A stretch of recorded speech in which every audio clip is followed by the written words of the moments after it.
Hello, hello, hello, hi diddly doodly diddly dee dee dee dee dee dee dee dee dee dee dee. Good morning, America. How are you? It's been so long since we've spoken. This is Ghetto Tim Curry hosting in the Lyra Flynn Church, who's not available today. I'll be doing the entire broadcast in this voice. I hope you don't mind. No, actually, I really won't be. Because that voice is hard to do for very long. Good morning, it's 10 a.m. on a Thursday. And I am Flynn Church. And this is the Church of Flynn for Thursday, April 4th, 2013. I am so sorry I was not here earlier in the week. It has been a doozy of a week. That's kind of being nice about it. It's been a long week. What can I say? Bioshock Infinite on whatever day it was I finished Bioshock Infinite on, and then, yes, I did in fact see a movie called Food Fight, which Carr suggested I see, and I watched in 30-second increments because of connection problems. Anyway, hello, how are you doing? What is up with you all, and how is stuff today on this wonderful, wonderful day where spring is finally setting in and finally coming forth to say hello? It's going to be like 60 degrees here in the Chicago area, and that makes me very, very happy. So we are going to return to something we were doing earlier in the year, late last year, when we were trying to plunge headfirst through the entire back catalog rather, of Legend Entertainments, or Legend Interactives, whichever one it was, adventure games. We got through Callahan's Crosstime Saloon, Mission Critical, Deathgate. I think that's all we got through. And then I went to go for the other ones, for Companions of Xanth and Shannara, and I couldn't find either one. Well, that problem's been solved. We now have them. Yes, we have them, and it's delicious. That was more like Grover doing Tim Curry, not Tim Curry doing Tim Curry. On your fire, I'll destroy you. That's Hamsar. I'm full of voices and songs today, so there's a lot of back stuff built up in my system, and I think we're going to go, and it's going to be a silly cast today. We are on today for about 4 hours, sometime between 2 and 3 o'clock Central Time. I need to, I'm going to have to break away because I do in fact have class tonight, so no evening session. I'll be in school until 7, learning things about stuff. But let's stop talking. Let's hit the magic button and say hello to DOSBox. Hello, DOSBox. Hello, how are you? I am DOSBox. This game actually has voices. I managed to find the CD version. So let's sit back and enjoy the terrible MT32 music and the really bad voice acting that is Companions of Xanth.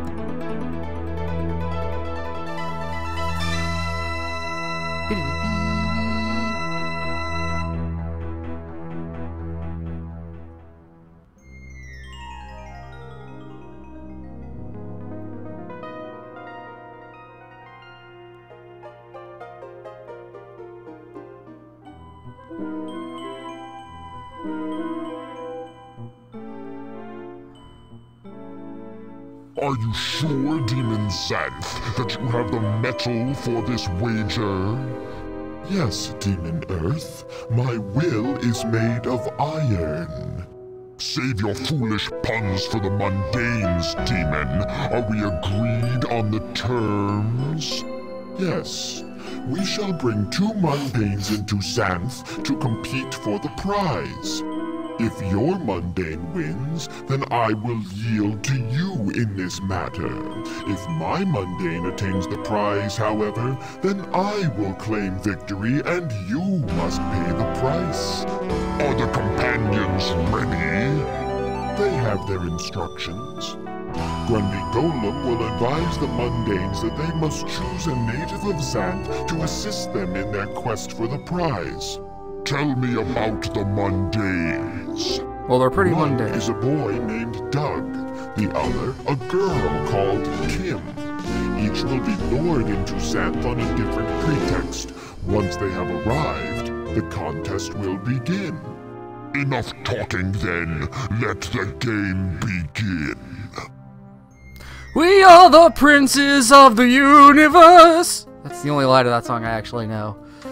There can be only one. Okay, then it runs the credits and it starts the game. Yeah, that's actually been a problem. The music overpowering everything else has been a problem since every Legend game. So I'm going to turn the music way down. You are sitting at your desk watching the gathering storm through your window. Read the envelope. It's a slightly mangled envelope addressed to you from your girlfriend. Scribbled on the front you read, return to P. Frank, 129 South 15th Street, Calais, Virginia, 38200. Deliver to Doug Smith, 394 Northampton Boulevard, Calais, Virginia, 39440. Let's take it and read it. Actually, let's open it.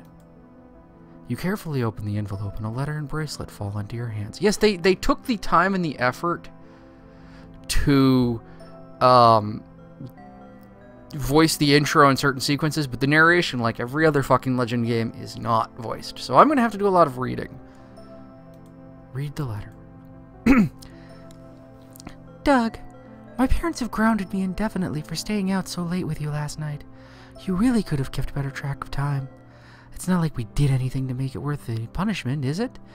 In case you haven't figured it out yet, I'm breaking up with you. See you around, Pia.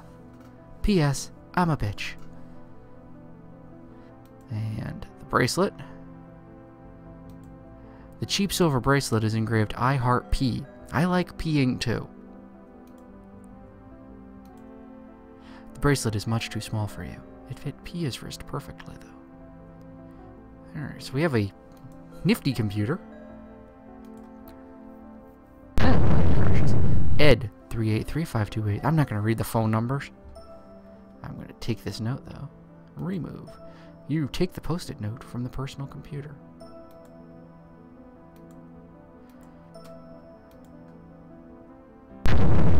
You touch the computer screen and put a fingerprint on it. Oh, okay. The computer screen is a dark rectangle of glass. Oop.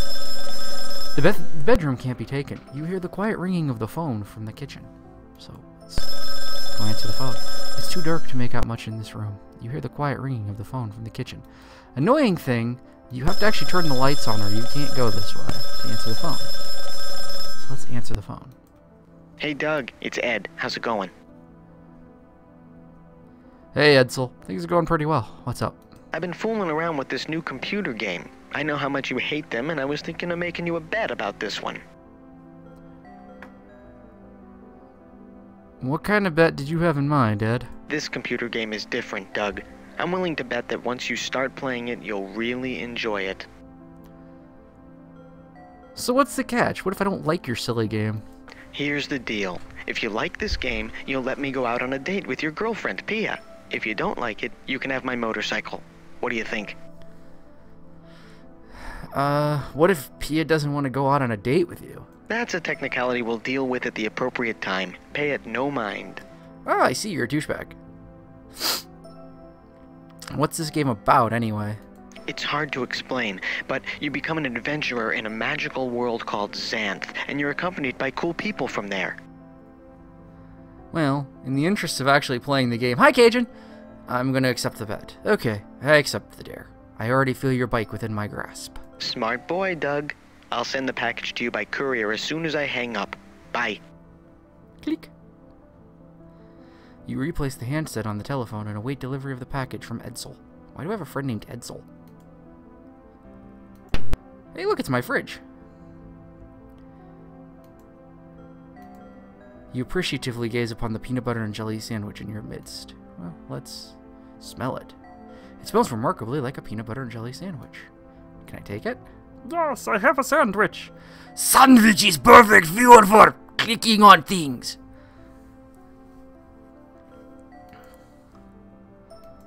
It's a heart-shaped chocolate box you no longer have any use for.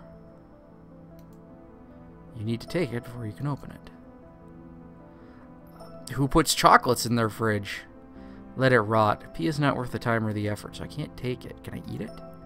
You don't have the heart-shaped box and you don't want it. Well, then why the fuck did you make it a hotspot? Okay, you hear the doorbell and the foyer sound. Well, let's close the icebox because I'm not an idiot.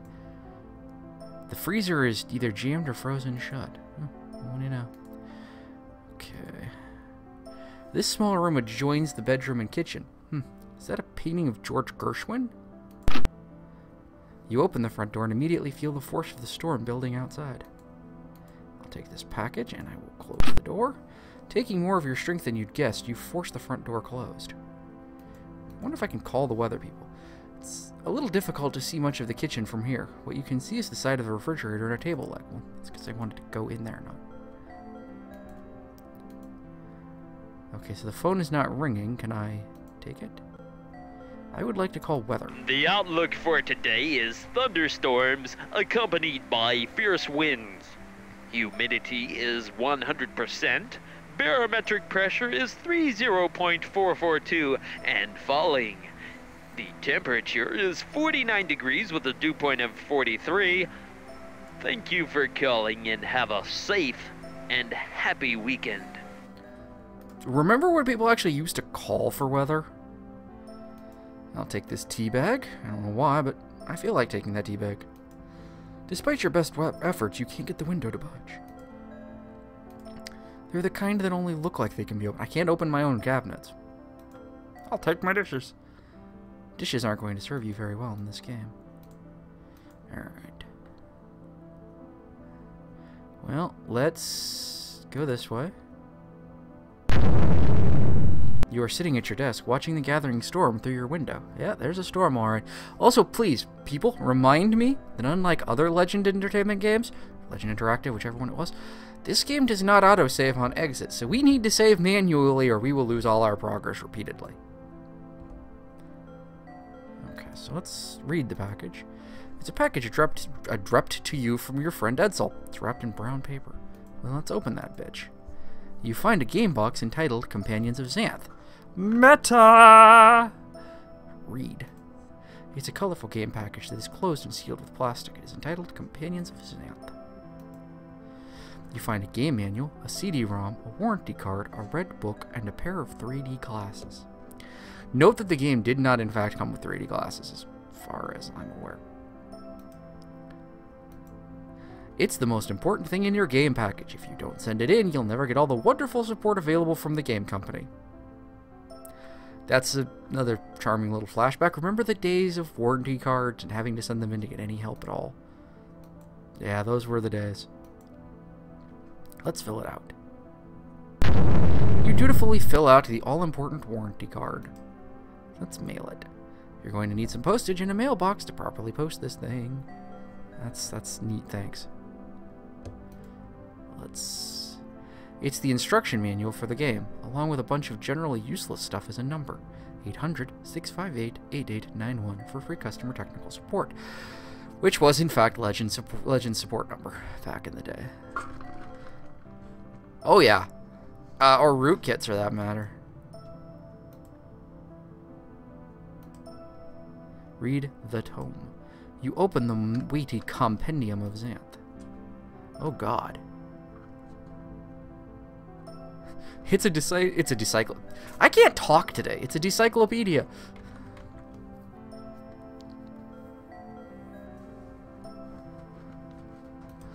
I'm not going to read everything. I think I've learned enough about plants for now.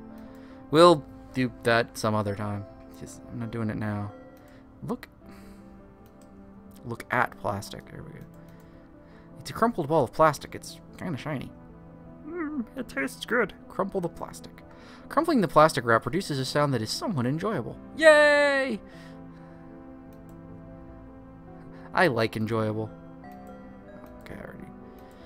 You're sitting at a desk in your bedroom. On the desk is a personal computer and a pencil holder. You can see a bad storm brewing through your bedroom window.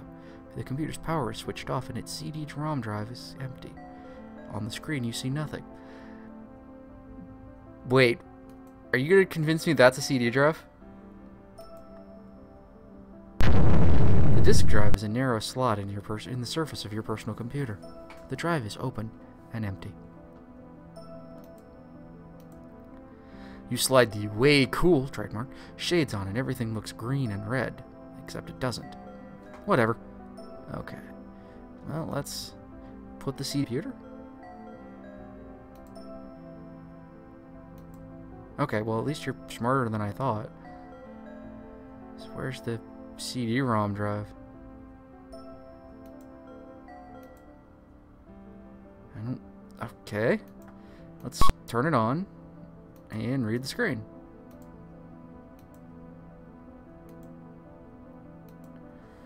Okay.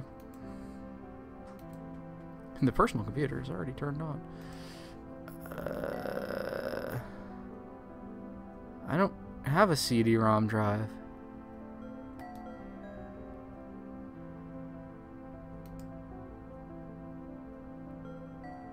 What's this paper? It's brown paper wrapping from the package Ed sent you. Well, maybe I need to call customer support and tell them I got the wrong version.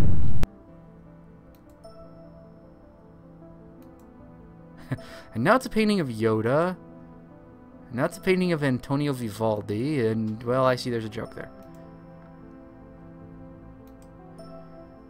Thank you for calling Legend Entertainment Company. Due to the high volume of calls we are receiving, all of our customer service representatives are currently busy. Please hold, and your call will be answered in the order in which it was received. Thank you. A recording tells you that all calls are answered in the order in which they are received. Yes, thank you. Hadn't deduced that. Wait a little longer. Thank you for calling Legend Entertainment Company. Due to the high volume of calls we are receiving, all of our customer service representatives are currently busy. Please hold, and your call will be answered in the order in which it was received. Thank you. Thank you for Okay, I'm gonna give up and try again later. Because, obviously, I'm never gonna get answered. And now it's a painting of Anton Webern. Finally, he looks like a painting of Warren Zevon. Hi, phone.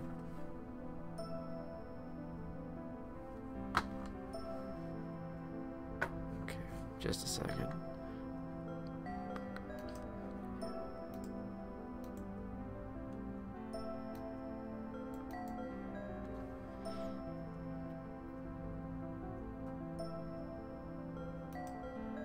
Oh, that's a CD-ROM drive? Huh. Well, this game originally shipped on floppy, so you would have put the floppies in the floppy drive.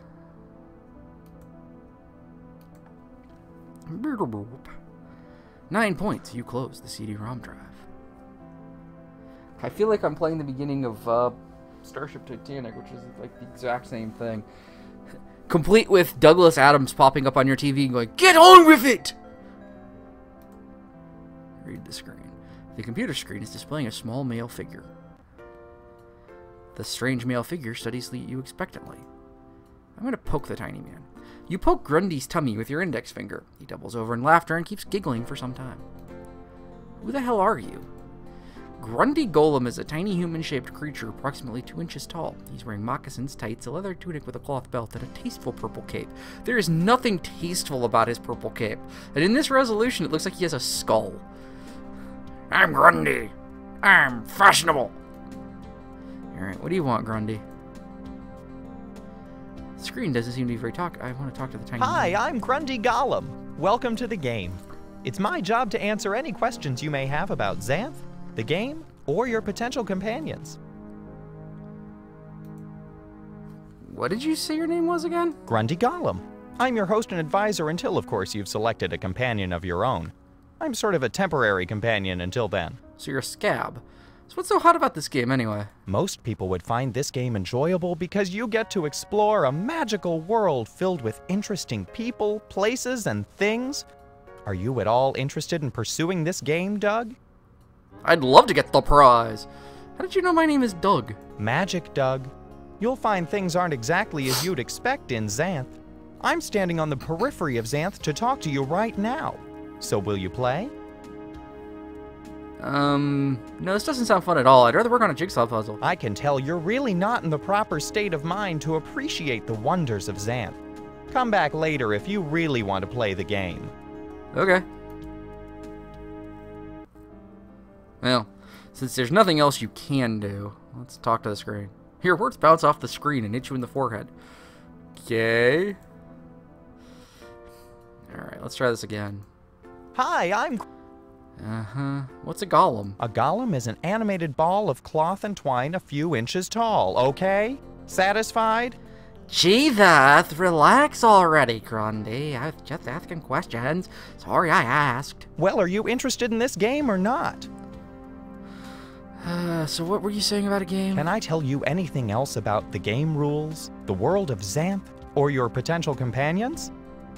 Tell me about the rules of this game. You'll pick one of 4 companions from the land of Xanth to guide you through its hazards. Each one will try their hardest to assist you in your quest for a prize. Little is known about the prize, but once you've acquired it, you've won the game. Do you understand the rules so far?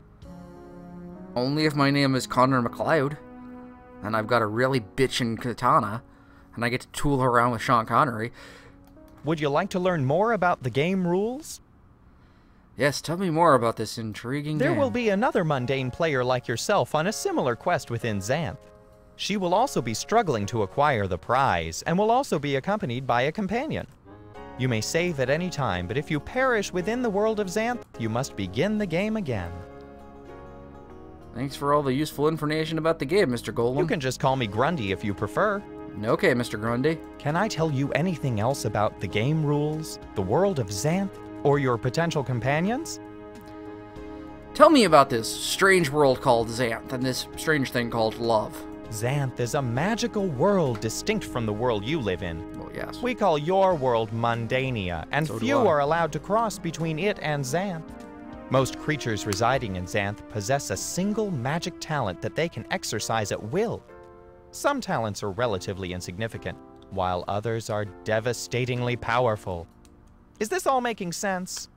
I guess so. Magical talents. Guess that makes sense. But there are other important things you must know about Xanth to win the game, Doug. Would you like to learn about them? Yes, I'd better bone up on this Xanth stuff. Do tell me more, oh fabulous gay golem. A demonic presence is responsible for the nature of Xanth. Nearly all things in Xanth are magical in some way, and most things have names you would regard as puns. Take these punish names seriously, Doug, for they will be crucial in the success of your quest for the prize. If you don't take the pun seriously, you will be punished. Wow, that's cool. Thanks for the info, Grund. Can I tell you anything else about the game rules? Tell me about these people you keep calling companions. Am I going to Gallifrey? Do I get a TARDIS? You will select one of 4 companions on the following screen. Each of these companions is a native of Xanth with a unique talent or power. Carefully evaluate the usefulness of their various skills, as they will be crucial to you in reaching your quest. Do you understand? I guess. Tell me about each of the companions. The 4 prospective companions for your sojourn through Xanth are Jenny Elf and her cat Sammy, Che Centaur, Nada Naga, and the demoness Mitria. Tell me about Jenny Elf and Sammy Cat. Jenny Elf and Sammy Cat are a team and inseparable. Jenny has the unusual talent of being able to sing a song and see into people's dreams who are in her vicinity. Sammy possesses the talent of finding the quickest path to an objective, be it geographic or conceptual. So he's a consultant. He belongs to Jenny and pays more attention to her than anyone else. So he's really a consultant. Tell me about the centaur. Che Centaur is a young Xanthian centaur. Centaurs, as you will see, have the head of a human and the body of a horse. Sort of. This gives them great speed and strength coupled with exacting intelligence. While many centaurs do not possess magical talents, Che does. He can make objects lighter, making them easier to move or carry. He is an unusual winged centaur and can almost fly. So he's a Marty Stew. Awesome.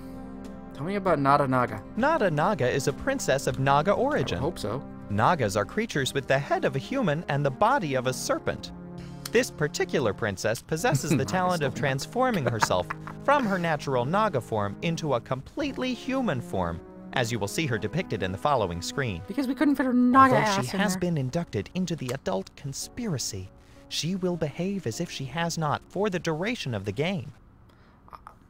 What's the adult conspiracy? Demoness Mitria is a Wrong link. female demon. Demons are unique creatures in Xanth, neither living or dead. She possesses a mastery of magic exceeding your other prospective companions, but she can also be quite dangerous. She derives much pleasure from pranks and magical mischief, and has a reputation as a seductress. Although she has vowed to serve you well in the game, beware her cunning ways. What's the adult conspiracy? Ask Nada about that. It wouldn't be appropriate for me to discuss that topic with you. I'm done learning about the companions now. It's time I moved on. Can I tell you anything else about... What happened to all of my shit? Certain of your items can't make the transition between your world and ours. Have no fear. They'll be there when you return. So if I kill Nada and Skinner, can I make Nagahide?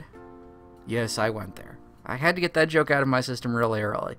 But can I take stuff I find here back home? I'm afraid not, Doug. The barrier works in both directions. It's bisexual. So what do you suppose this red book is for? The book is called the Compendium and will be an invaluable reference during your travels throughout Xanth.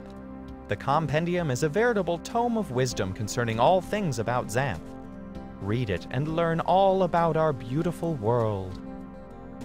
What am I supposed to do with these 3D glasses? Beats me. They're pretty cool, though. They don't look like ordinary glasses at all. And you don't look like an ordinary skull guy with a cape and Peter Pan boots. Thanks for all the help, Grundy. I'm ready to pick now. No problem, Doug. I'm only doing my job. Pick well. Okay. As you might have guessed, there is exactly one right answer. And I know which one it is, but I'm going to pick the wrong ones just because. I'm going to go adventuring with tits, because tits are awesome. Well, I think so anyway.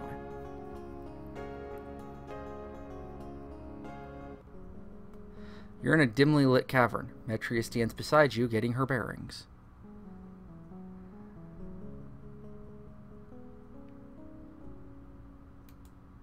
Talk to Metria.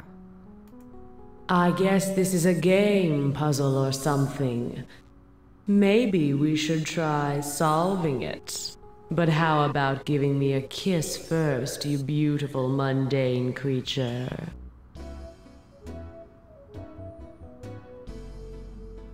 What's the frequency, Kenneth? Don't hit me! Wow, that's really dated.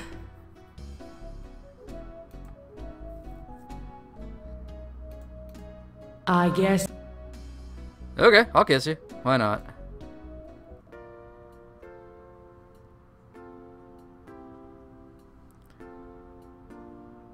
Beware the wily ways of a wicked demoness, Doug. She'd like nothing more than to interfere with the game. Get rid of She you? doesn't care whether you win or lose. Okay. I'm afraid you've lost the game, Doug. You can either restore to a previously saved moment in the game, start over, or give up. What do you want to do? I want to Well, undo probably won't help. I'll undo it anyway. I guess... I'm only doing this companion thing because I have to, mundane child. I'd hoped you'd be a bit more entertaining. Yeah, well, such is the nature of life. You push and pull on the door to no avail. Metria waves her hands at the rounded door in the middle of the cave. A moment later, a boulder falls from the ceiling on both of you. As I advised you before, picking a good companion is of the utmost importance for you to succeed in your quest for the prize. You've lost. Wow, that was blunt. How was I supposed to know that Metria would screw up? I don't know, Doug. I can only hope that your next selection is wiser. Can you kiss the centaur? That's actually a good I'm question. afraid you've lost the game, Doug. Let's start over. I screwed up too much. Oh, it really does start completely the fuck over. Wow, that's good. Okay, well, next time I guess I need to save before I do something stupid like that. Oh, I had a multiple undo button. Well, never mind. Forgot I had multi-layer undo. Push the switch, go to the kitchen. Open the fridge, take this sandwich. Well, let's just eat it. You quickly devour the peanut butter and jelly sandwich. It was chuffin' delicious. They're for Pia. You wouldn't dare spoil your gift to her, because at this point I don't know that she's broken up with me. Oh, I can take it if I do it this way. Let's answer the phone. Hey, Doug. Hey, Ed, I've got an important letter to read. Call me back later. Yeah, sure. I wouldn't want to disrupt your concentration on this important correspondence. Talk to you later. Okay. Enforced sequence of events. I don't have the phone number, so I can't call her. Okay. Read this. Take this. Take this. Go this way. Because now I have the phone number, so now I can call Pia and be like a dickweed.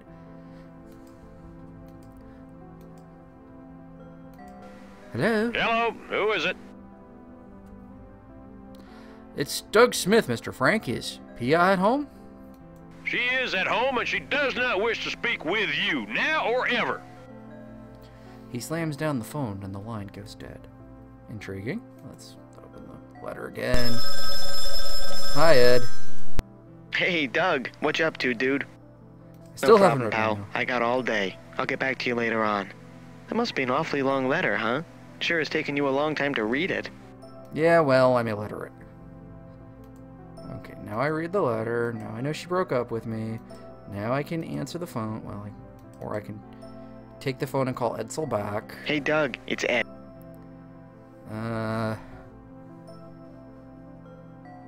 Things are going I've been pretty fooling well. around with this new... What kind this of bet did you have in mind? What if I don't like the game? Okay, I Smart clicked boy. there. Go back up here. Open the door, take the package, close the door. Open the package. Open the box. Open the dimensional portal to the nether realm.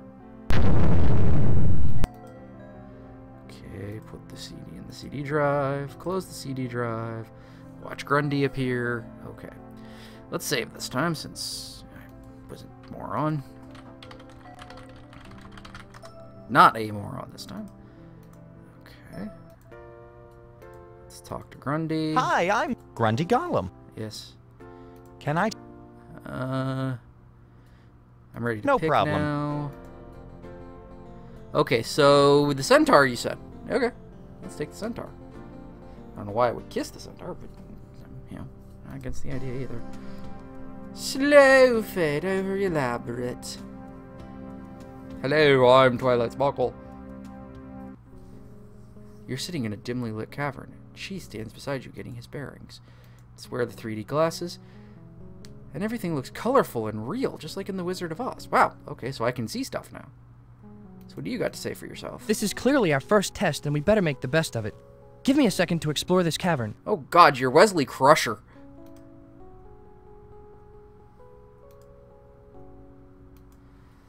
The door has a metal knocker on it that is rusted to the door. Shay rears up on his hindquarters and punches through the third door with his front hooves. As the door opens, the floor begins to crumble. As I We fell, we're advised you dead. before, picking a good companion is of the utmost importance for you to succeed. I deliberately picked a bad companion just to see what would happen. That's interesting. I hope you enjoyed it, Doug. I'm afraid you've...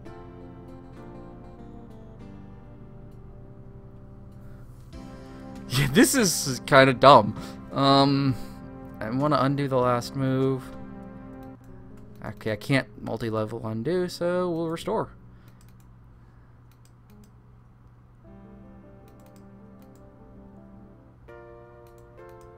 Hi! Pick white. My selection.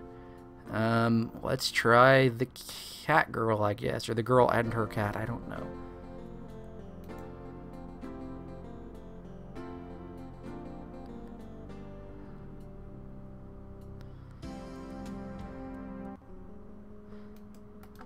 Okay, Jenny is standing there. I'll wear the glasses so that I can actually see stuff. Wait a minute, Doug. I think this is a game challenge, and we ought to be very careful. One of these doors is obviously the way out. What do you think, Sammy Cat? Oh, yeah, that's exactly what he said. Awesome. says Sammy, disinterested. Jenny asks Sammy to find the quickest route out of the cavern. He scratches on the leftmost door. A moment later, the door crashes down upon all three of you and you're dead. As I advised you before, picking a good companion is of... But you look like a good companion! Looks can be deceiving, Doug, especially in Xanth. You're a fuck shuffle. You are a fuck shuffle. I'm gonna say that again. You're a fuck shuffle. Fuck shuffle, fuck shuffle, fuck shuffle, fuck shuffle. Fuck shuffle, fuck shuffle, shuffle, fuck, shuffle, fuck. Okay. Alright. One more time. The thing of it is you would know this was the right companion if you've actually read the book. This is based on a Piers Anthony book, Demons Don't Dream, in which Nada Naga features pretty prominently. Pick wisely. Therefore, this is a decoy, a sort of copy protection, I guess, because the box included the book. Yes, there is only one. The other three will always get you killed. No matter what you do, the other three always get you killed in the first room.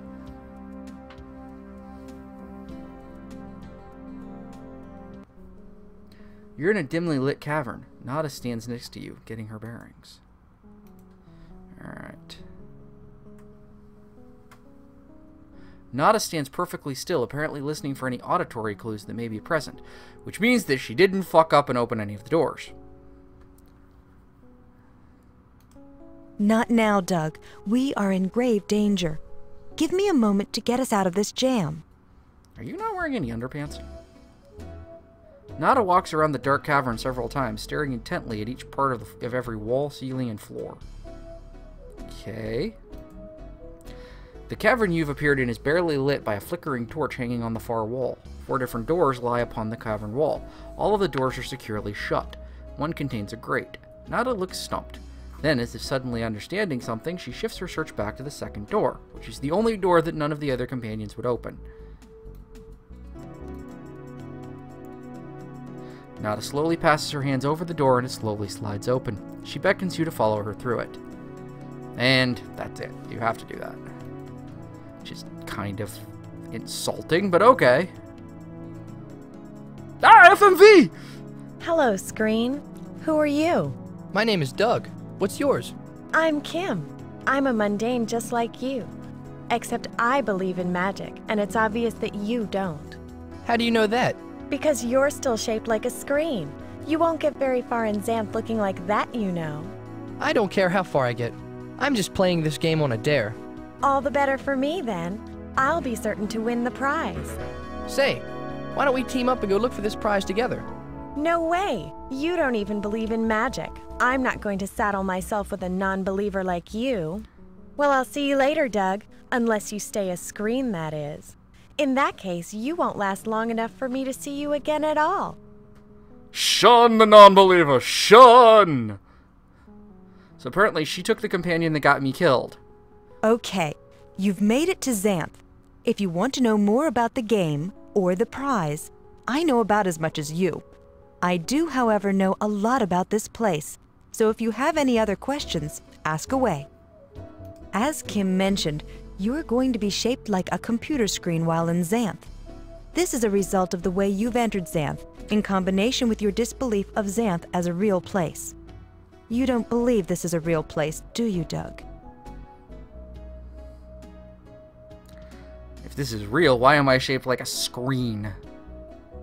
Because you don't believe in magic, and because you entered Xanth through a mundane computer screen. Now, do you believe this is all real, Doug? No, this can't be real. It's a game. Just as I suspected. As long as you have not suspended your disbelief, you will remain shaped as a screen. So is this the screening process? Until you believe that Xanth is a real place, and until you completely believe in the magic that exists here, you will appear to everyone here as a screen. As a screen, you will be able to perform most actions, but will be slightly impaired because of your strange shape. You will occasionally require my assistance, and this is one reason I'm here.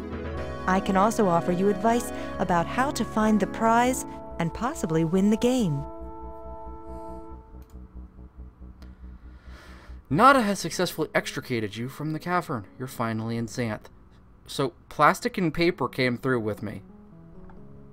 But not the chocolates. Okay, fine. And apparently I am a computer monitor that wears 3D glasses. So let's go into the cave that Kim came out of. After the hazards you've just experienced, Nada recommends that you remain out of doors. She's out of her mind. You revisit the entrance to the dangerous cavern you escaped from when you first entered Xanth. Mouths of several caverns open onto this small clearing. There's a Naga princess standing beside you. A small path leads into the distance toward the small footbridge. Alright, well, let's go to the footbridge. You're standing beside the crossing of two paths. A sweet smell wafts by on the wind. Apparently in Xanth, people fart roses.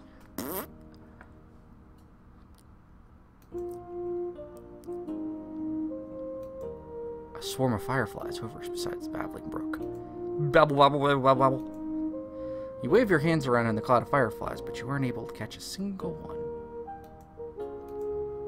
A bunch of debris has formed a log jam within the babbling brook. One particularly large log is jammed within it. So what if I, like, pry the log? I have to pry it with something. You pull on the log with all your might, but it is firmly logged within the log jam. It's going to take some heavy tool to pry it loose. I got your heavy tool right here! Cha-cha! It's a small bridge spanning the babbling brook. Okay, so forest. Hey, hello, tree! It's a garden or forest variety tree. Screens can do a lot in Xanth, Doug, but they can't climb trees, Nada instructs. You're no fun. So where can we go? It's just what you'd expect a forest to be, full of trees, grass, and bushes. Well, let's take a random path. You head up the trail to the northwest, get very confused, and retrace your steps to the crossroads. Apparently that was the wrong decision. You head down the trail to the southeast, get very confused. Okay, well, I guess I'm going east. You are standing in a dark, misty forest. A lone firefly buzzes from tree to tree. Nada watches you. You look into the pool and see a hazy image of bodies moving about. You kneel down and study the image carefully. You recognize Kim, Jenny Elf, and Sammy Cat approaching a shoreline. More full-motion video! Well, sort of. Look, honey, mat shots! Look, Jenny Elf. There, in the water. What is that? It's a merman, Kim. Don't pay any attention to him. Let's keep moving. No, I want to talk to him. But it will take too much time. I'm sure we're ahead of Doug. Don't you want to win the prize? Sure, but this will only take a few minutes. Look, he's getting out of the water. In before rape. So, mermen wear Hello, t-shirts. ladies. Hi, my name is Kim. I'm from Mundania. This is Jenny Elf and Sammy Cat. What's your name? Are you really a merman? Do you live in the water? What happened to your tail? Whoa, slow down. She couldn't go My much name is slower. Cyrus. Yes, I am a merman, and yes, I live in the water. But changing my tail into legs is my special talent. It's kind of painful, but I can change back anytime I want to. Do it now! If it hurts, then why did you do it? It's time for me to seek out a wife. But there are no eligible mer women in this part of the water wing. The two of you looked like adventurers out on a journey. So I thought I would ask if I can walk along with you until I can find a suitable mer woman to marry. That sounds like fun. Let's get going, and while we walk, you can tell me what it's like to live in the water. Do you have both lungs and gills? Do you eat fish? Do you sleep on a waterbed? Under the Kim sea. seems to be quite a competent mundane, Doug. If I were you, I'd be a little worried if you really want to win the game. And Jenny Elf looks like a pretty competent companion. She seems all right, but I believe you won't find me lacking in any important way as your companion. And people won't accuse you of walking around with an 8-year-old girl, claiming she's your companion. Where would you say they are right now? From the looks of the geography, I'd say that was near the outskirts of the water wing. Well, they said that much, so... Is that far from here? Yes, Doug. Very far. Well, fuck you. You're about as helpful as... I don't know. A very unhelpful thing.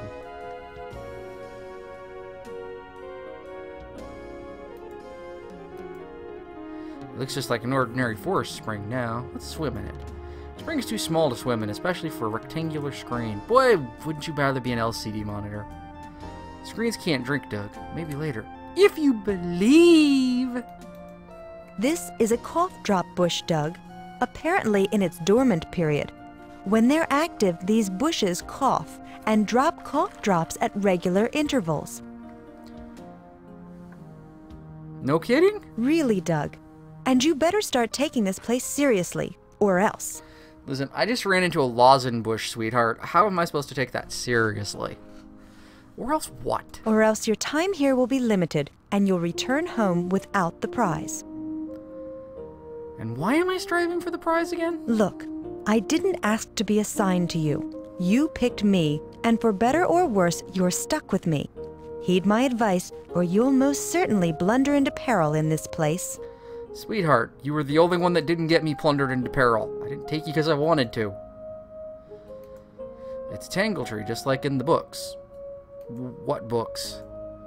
Naga turns to you, irritated. Don't you know anything about Xanth, Doug? No. I thought Tangletrees were notorious, even in Mundania. One false step too near a Tangletree, and you're history. Yeah, Cajun, apparently they're mermen that save on the budget. Sorry, Princess, I didn't know. Wise up, Doug. Xanth's a very dangerous place. Yeah, not just because of the people. You're about to talk me to death. Alright, well, there's nothing else to do here. Let's go the only way we can go, this way. You're standing at the center of a small village. Nada studies you. Am I a lecture course now? Hey, it's a rock. I'm gonna take this rock and tie a string around it. You pick up the rock. It's a big one. Can you smell?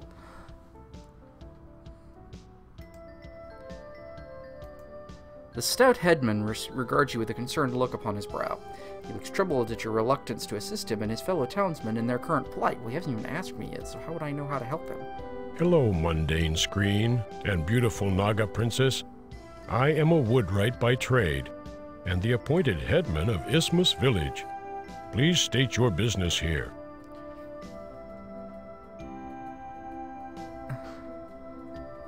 I don't have any. Are you in business here? Yes, I am a woodwright. I cut woodwright. If you would bring me some wood, I would probably be able to fashion that wood to your liking. I would like to make the wood. You would? I would. Woodwright, huh? How about you give me some wood right now? That's not the way it works, Screen. You bring me the wood, and I make it right. Tell me what's happening around these parts, Headman. The town has many problems. Our worst is the dread ship that lies at anchor in our harbor. Tell me more. The ship is a censorship. Oh, bloody hell. It censors what we say. Incense rising from censers aboard the vessel pervades the town, censoring and incensing us. So they're censors. You mean I can't say blip, blip, blip, or bloop? Will you help us rid ourselves of this damn sucking municipal malady? Fuck yes! I mean, beep yes!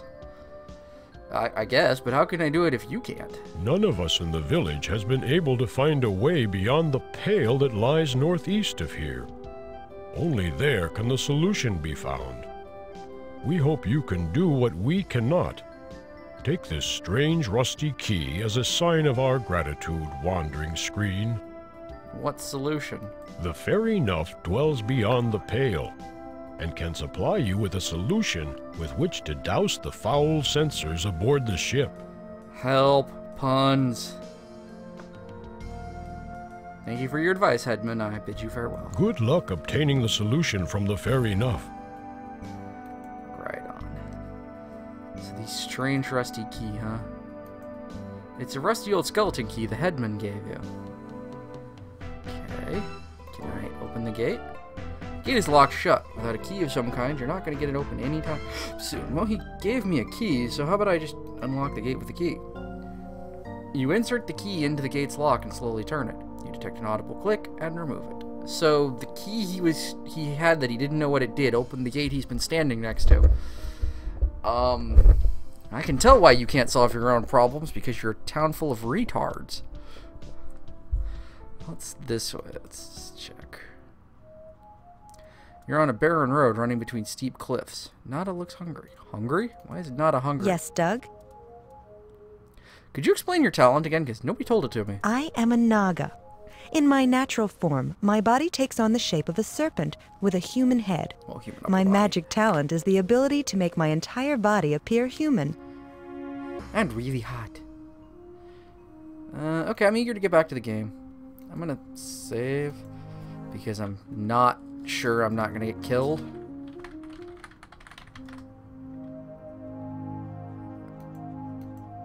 The road stretches as far away as you can see to the northeast. Let's get on the road. You're already on it. Gently rolling hills stretch out far in the distance before you. Well, let's go enjoy the meadows. You take a moment to thoroughly enjoy the meadows.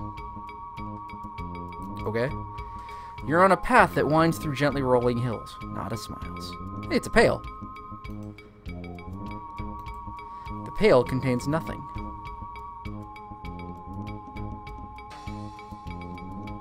I'm gonna kick the bucket. Whee! So can we get beyond the pail now? You try to kick the bucket, but it leaps in the air as your foot approaches and lands far in the distance. Maybe you'll be more successful at kicking it after you've caught it. Can I just keep kicking it?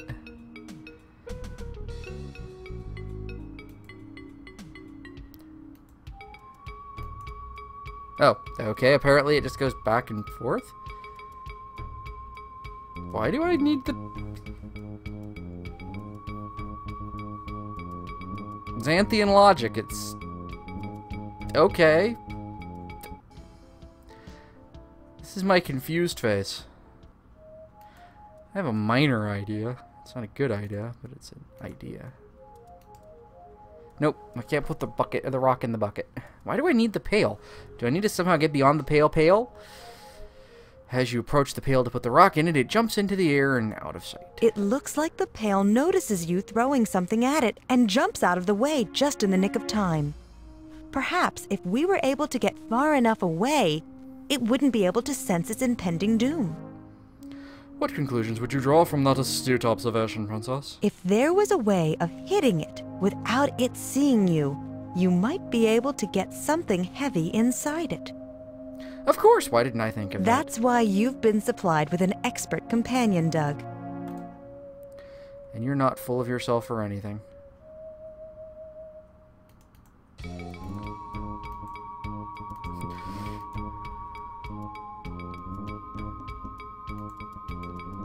And then it goes away.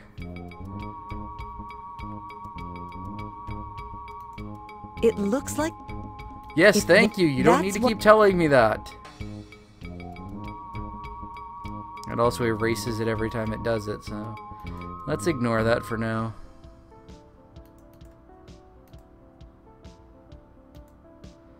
Let's go into town. Sailcloth, huh? You reach down and snatch up the scrap of white cloth. Gangway!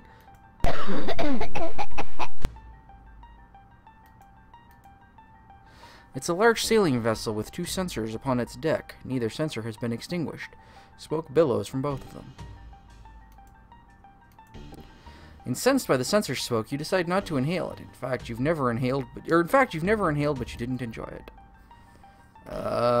Bill Clinton reference for the really old. Okay. You're unable to find your way through the fumes and past the nearest sensor. Okay, so I can't go that way at all.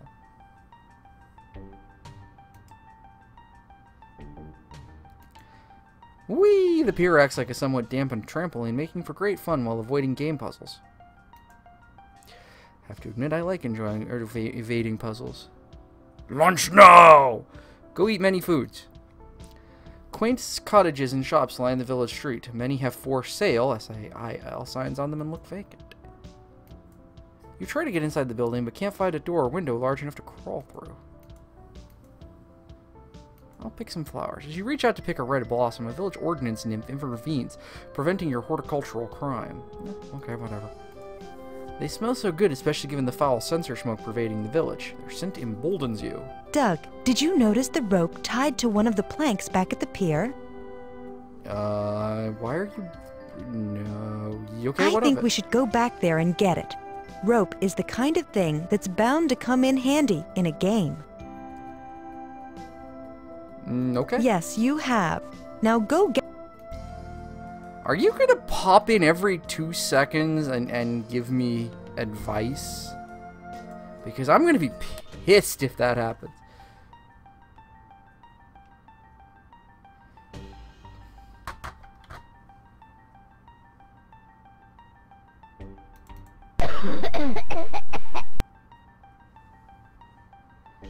Well, she said take the rope, but I don't see any rope.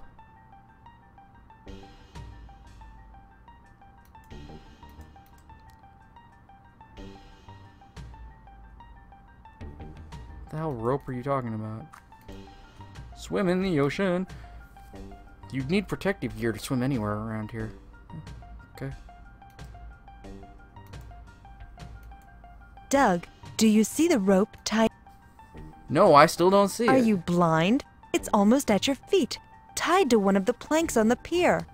Do you see it now?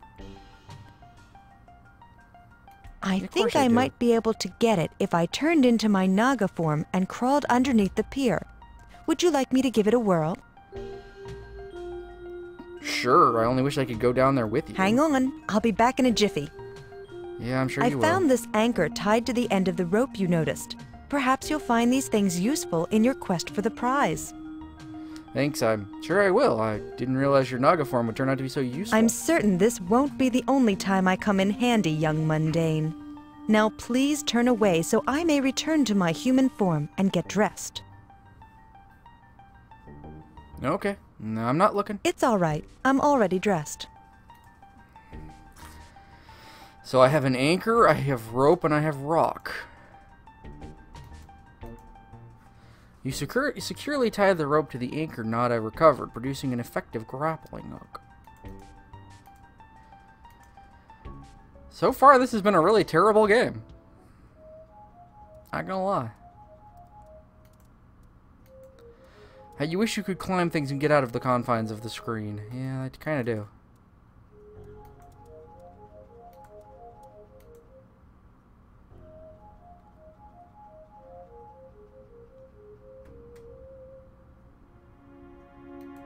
It looks like the pail notices you.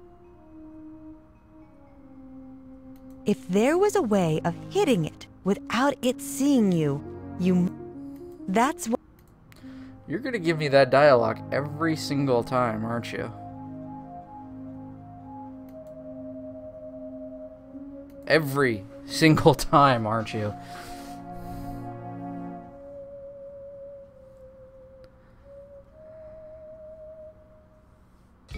I'm sure the bucket puzzle is stupid. It's the sky. If you were a bird, you could fly around in it. Try to get beyond me and you'll fail. I'll be one squirrely metal pail. Shut up, Ellis.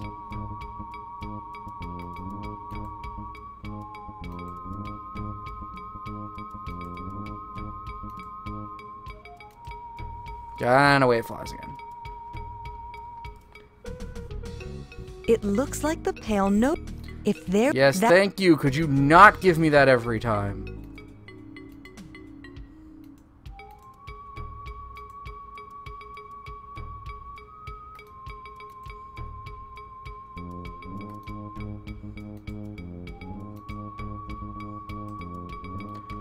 You wind up, preparing to hurl the rock with all your might. Suddenly you get a cramp in your neck and an uncontrollable sneezing fit.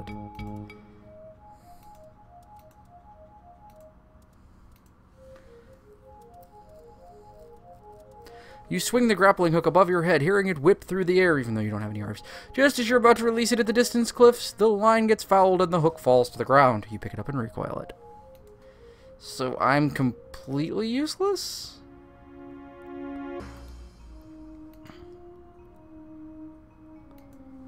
You flatten out the crumpled brown paper into a large rectangular sheet. It's already flat. Go flatten something else.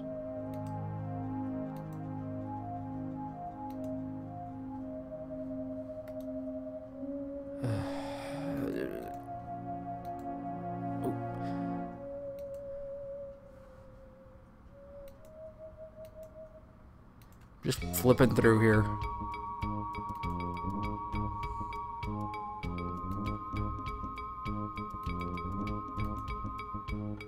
Opposite sex?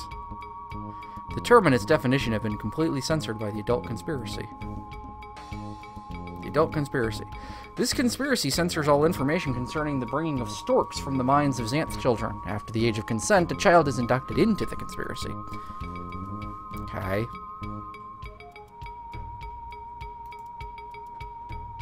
Panties!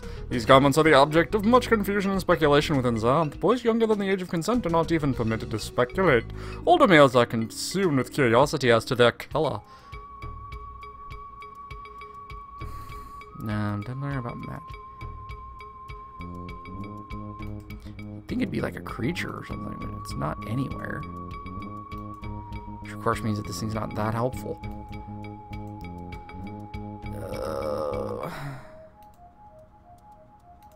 No, don't untie it.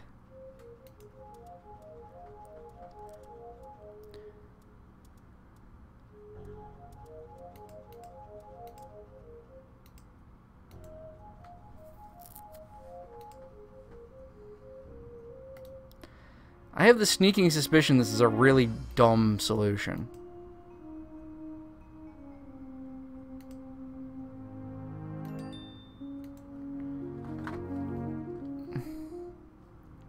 Sorry, I'm getting a lot of messages today, and I have to keep up on them. Because, you know, stuff is going on.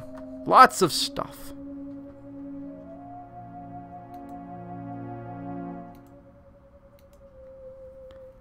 You think long and hard, searching for a reason to throw the rock at the road. You can't think of one. I really want some rocky road?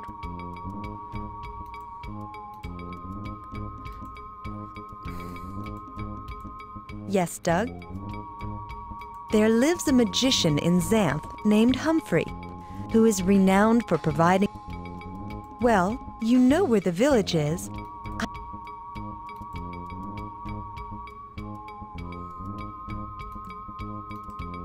The pail contains nothing.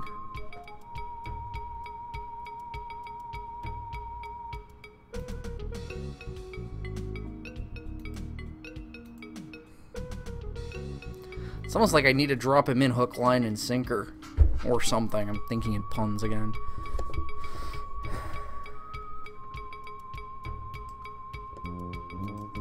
Nadia can't be taken.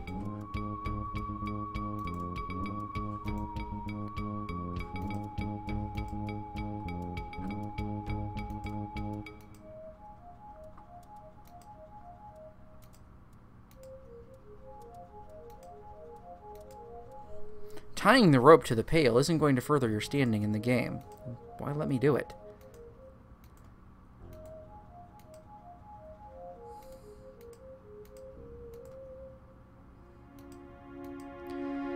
Well, it's worth a shot.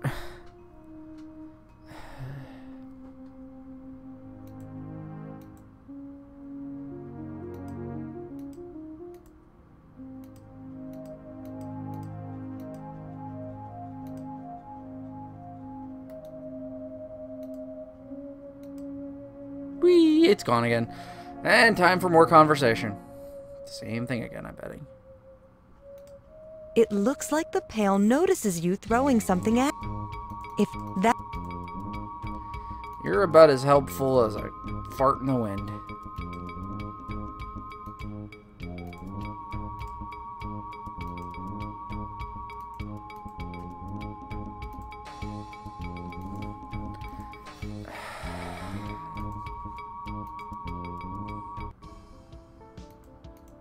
Greetings, one.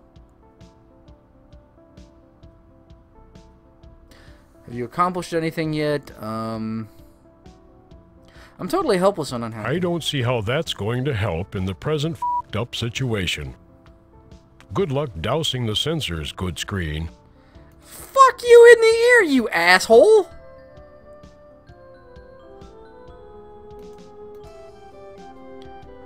The left streetlight stands on one side of the path, leading down to the tread sensor ship. The streetlights are only lit at night, conserving costly fuel that Isthmus Village, with its decreasing tax base, cannot afford.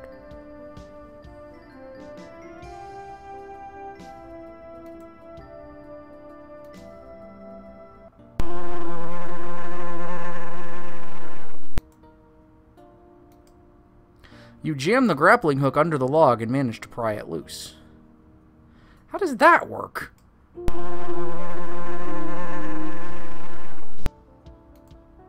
Give the log to the headman. That's a fine log you've got there, screen. What would you have me do with it?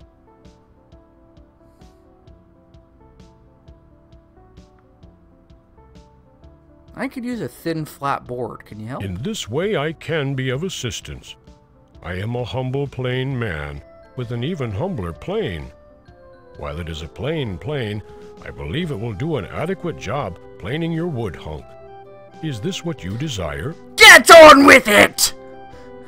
Yes, please help. I don't know what I'll do if I can't have that board. Consider it done. I'll be back before you know it with a narrower version of your log.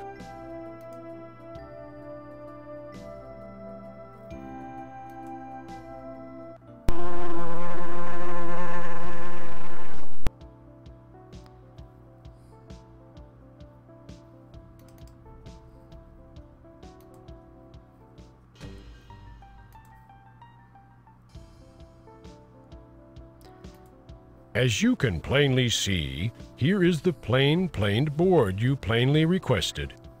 It is a pleasure to be of service to a screen such as yourself. I'm glad everything here is censored.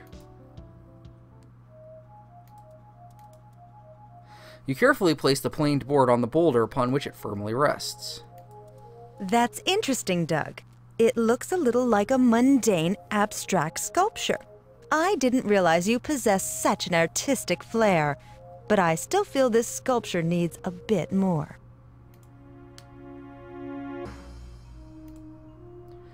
Okay, then put the rock on the board. You carefully place the rock in position on the board. You've produced a catapult. Yes, that gives your sculpture much more balance and a sense. Oop, sorry, wrong button. Of course, I don't care either, it shuts her up.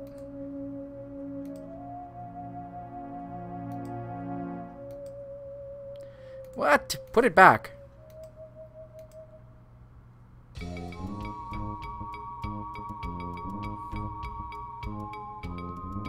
You've again produced a catapult.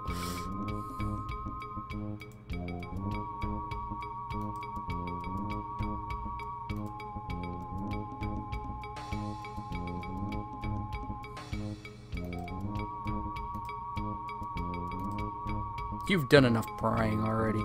Yes, again.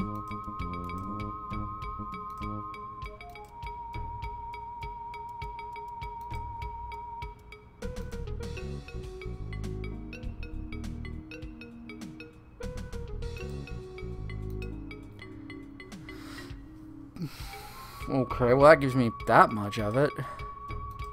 Yes, Doug? Nada, would you please whack my catapult with your Nagatail? I will be glad to slap your catapult with my Nagatail, Doug. Please stand back. You know, I haven't seen you once with the Nagatail. Propelled by the force of Nada's mighty tail, the rock hurtles out of sight to the northeast. The board is firmly wedged. I can no longer have it back. That sucks.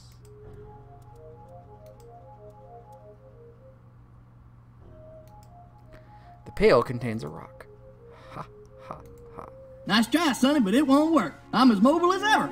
Stand back or you may get inadvertently injured by my never-fail pail mobility. Yeah, well, I'm gonna kick the bucket. You give the pail a good swift kick. You finally kicked the bucket. What did you think would happen if you kicked the bucket in Xanth, Doug? I just wanted to see what would happen. I'm afraid you've lost the game, Doug. You can either restore to a Oh, good God almighty. Undo that last move, please.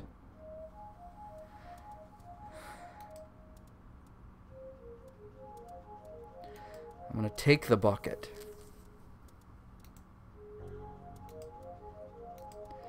God, I'm in a world of literalism. I keep fucking forgetting that. Alright, there's a spring here, so I'm gonna fill the pail with the spring.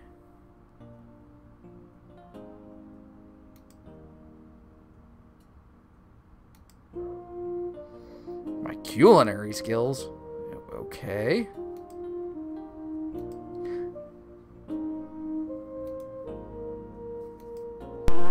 What are you talking about?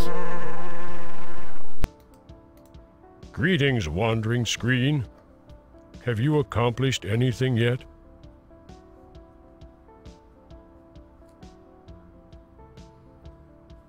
Name one thing, and I bet I've accomplished it. I don't see how that's going to help in the present f***ed-up situation. Eat my ball sack, you whore bag thing with the stuff. Hey, let me go this instant. I will not tolerate this treatment a moment longer. Put me down.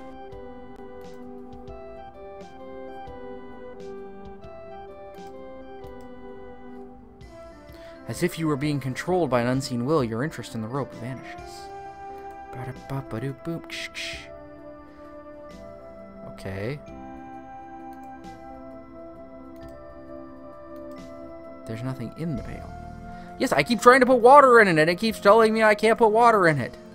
Grrr, angry face, angry face.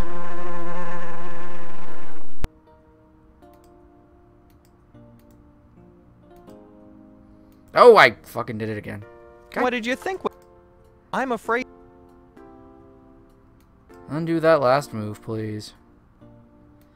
Why the hell did I do that one?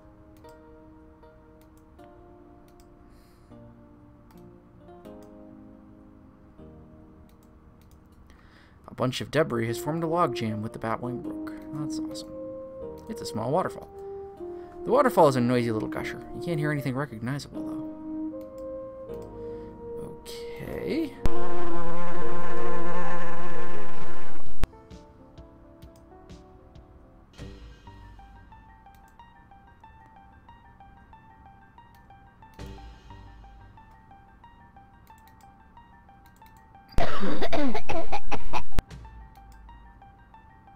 The contents of the pail would have negligible effect on the censored. Well, I have a pail. Why will you not let me fill it?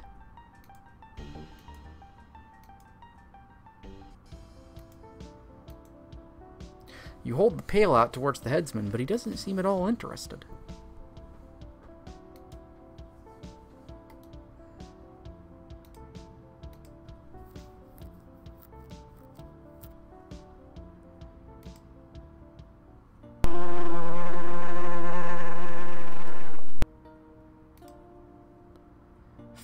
Let's fill the pail with fireflies. Of course it did.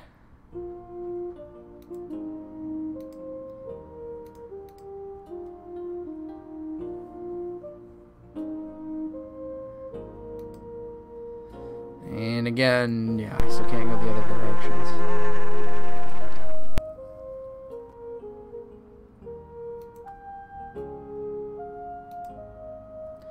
What are you talking about with my culinary skills? I don't quite get this.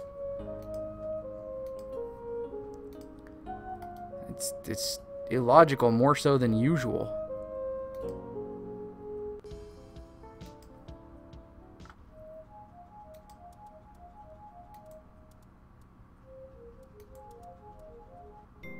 Oh, whoa, okay, this is here now. You're standing before a screen door with a blinking eye upon it. The large eye is inset in the screen door before you. It occasionally blinks, but soon resumes its gaze upon you. It's garden variety snow with balls of ice cream embedded with it. Da-da-da-ba-doop-doop. The snow tastes sweet, like cold diluted confectioner's sugar. Well, that's in general what it is. You open the mailbox and discover that it contains a white envelope. You have to be holding the envelope before you can put it in the mailbox. I would like to take it, actually. You remove the envelope from the mailbox. You open the sealed envelope and discover a letter. Where's it? Fair enough, care of Ice Cream Crone, Ice House. Fair enough. We are beset by a terrible censorship that lies in anger in our harbor and refuses to leave. Terrible incense is rising from the censoring every beep beep thing we say and incensing us. Please help us. Come quick, signed Headman, Isthmus Village. Well, fair enough. Snow is boring even in Xanth, and you haven't got time for boring stuff right now. Believe me, I seem to have plenty of time for boring shit. Let's open the screen door. I cannot let you pass until you've been properly ice-screened. Ice-screamed? You know I'm an ice-screen too. Could you allow me to pass? Not until I ice-screen you. Only after you've been properly screened will you be permitted to pass, screen. Pass screens? That's terrible. Is there anything in there, or are you the flat 2D sort of eye? Flat, yes. And rather two-dimensional now that you mention it. Well, you're like most of the characters in this game thus far. I've never been screened by an eye on a screen door. Well, you have now, mundane dolt. Why am I wasting my time with you? Because you're the next plot point? Because you're in a generally good mood and wish to do a good deed? I'm not in a good mood right now, and when I am, I still have no interest in the affairs of mundanes, let alone mundane screens. There are just a few things that are bothering you about UI. Uh-huh. Name one. You whine a little when you talk. It's unnerving. That's the only voice I have, screen. Be nice to it. It has a bad temper and an unpredictable mean streak. Uh-huh. I'm not used to eyes as large as you. It's a little freaky. Then don't look at it, mundane. Have you ever thought what your marble-sized eyeballs look like to someone with large ocular endowments such as myself? They look like black-eyed peas. Boom, boom, pow. Yeah. Uh-huh. Could you stop looking at me? It's nice to stare, you know. What are you gonna do about it, foolish child? Maybe your mommy can help you out in this part of the game. It seems that the game is somewhat too strenuous for your weak body. Uh-huh. I think you should blink more often. You seem a little stiff. If I could get out of this door, I'd stare you to death, mundane. You have grown quite irritating to me. Be gone! Be gone! You're losing me with all this ice screen stuff. Talking to yourself, screen? I cannot properly screen a self-absorbed screen. This screen is making me want to scream. Okay, screen, I'm ready for your feeble attempt at a reason I should pay even the slightest heed to your mumbling.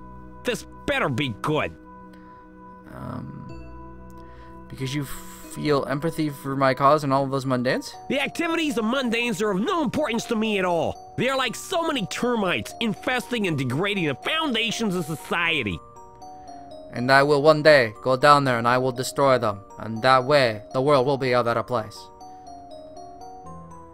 Don't you just feel a little vulnerable up there on your screen? Ha! Your meager attempts at intimidation bounce off my screen and hit you in the face. Vulnerable? I don't even know the meaning of the word. Vulnerable noun. Well, actually, vulnerable adjective.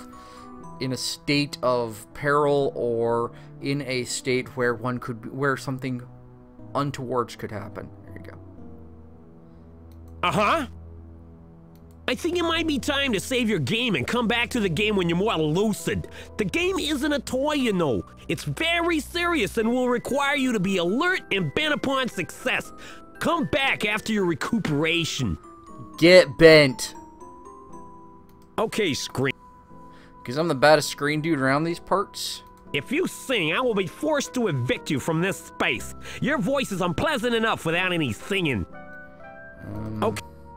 Because I'm physically beautiful and you wish to admire me further? The Naga with you passes that test, mundane, but you are at best an adequate representative of your race. Oh, God. One moment.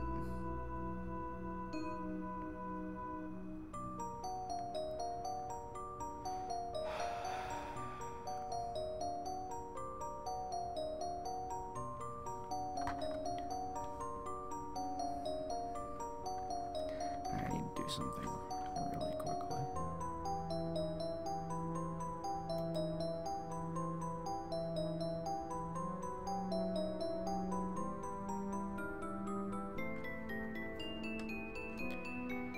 I wish I knew what to do. I'm sorry, guys. I had to take a second there.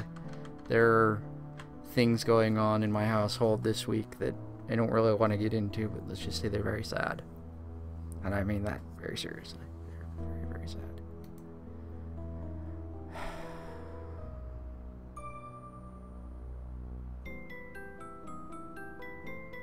Okay, yeah, right. I'm afraid you're the real kind of bad, Screen. Talking to yourself. Alright, well, none of those are any good. That kind of talk will get you nowhere with the Ice Queen for whom I screen.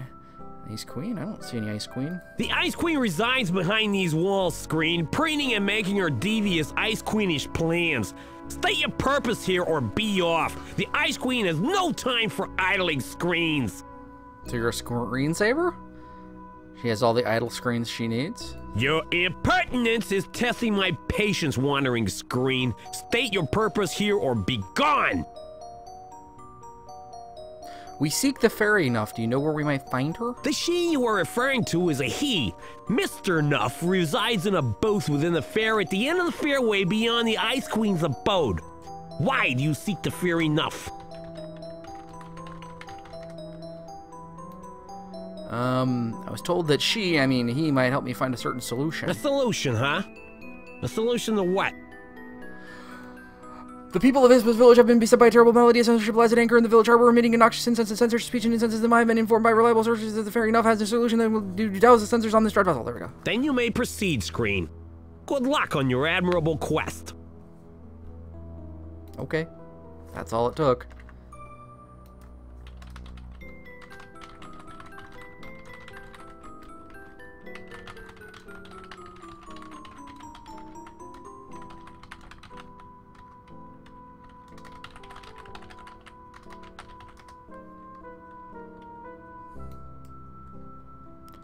Alright, I can now open the screen door. I can now knock on the door. You rap several times on the wooden door and then stand frozen several minutes in a meditative trance. I just opened the door. You throw open the wooden door, revealing a surprising fairway? So much for the Ice Queen.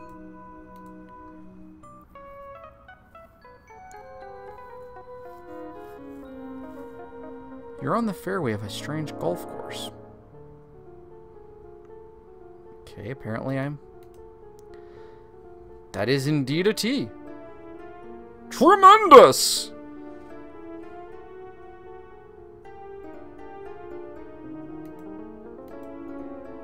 Yep, they're definitely sand traps. Golf must be bigger on these parts. Look at the sand that's been trapped. Having passed through the ice screen, you arrive at a long fairway. Small green and what appears to be a fair lie at the end of the range. Let's go to the fair.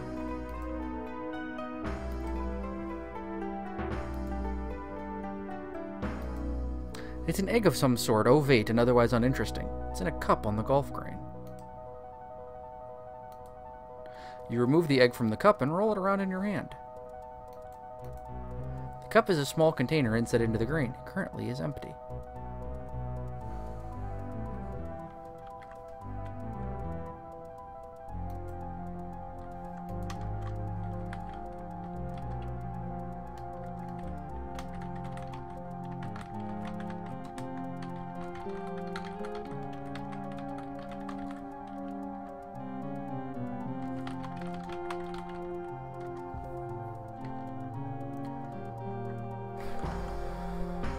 I apologize again for dropping in and out of the game, but I have to deal with real matters sometimes. I don't like it either. Sometimes. As you study the witch booth, you lose track of which booth you are looking at. The clown booth seems to be in the business of selling balloons. The clown ignores you, his interest consumed with his balloons.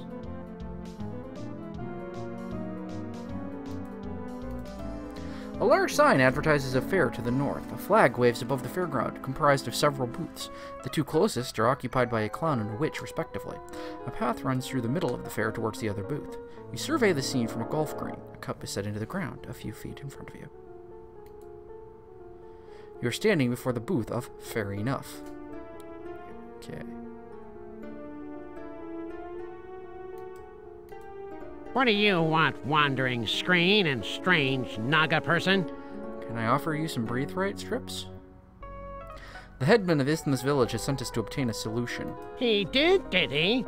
What kind of solution were you looking for, Screen?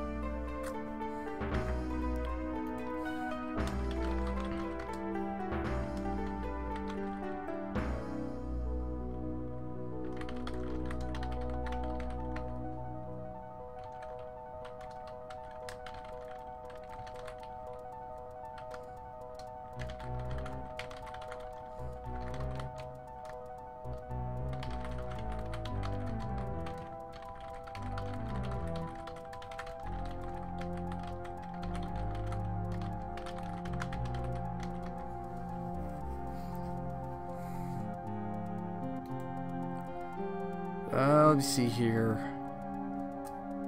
Isthmus Village is troubled by a ship that lies in its harbor censoring the speech of the villagers. We were hoping you could help. A censorship?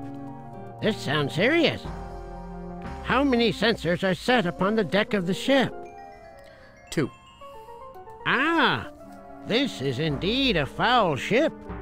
I know it well. There is only one known solution to such a censorship. Prepare the solution by following this recipe. Come back when you've properly made it. I will instruct you further upon your return, should you succeed. Good luck.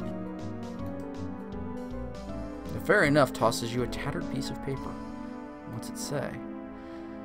Mix 2 dashes of ice cream with 1 dash of butter and stir vigorously. Add 3 pints of fresh water, 2 cough drops, a firefly, a large egg, and mix thoroughly. Finally, add a fragment of the object upon which the solution will be applied and mix again.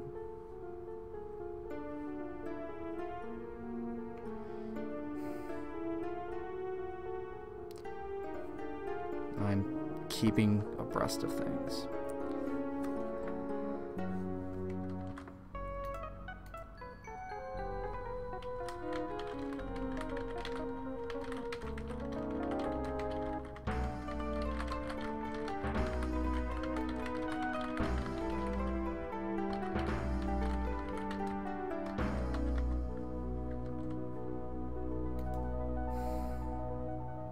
Okay, well, I know where to get ice cream, fresh water, cough drops, firefly egg. I'm sure I can just mix them in the bucket. Okay, that's the egg.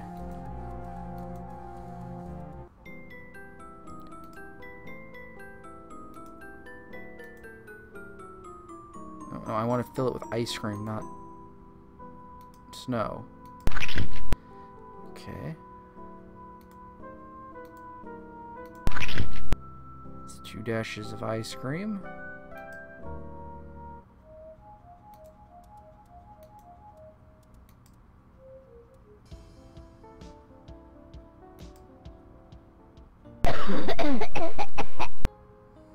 You're standing in a dark, misty forest.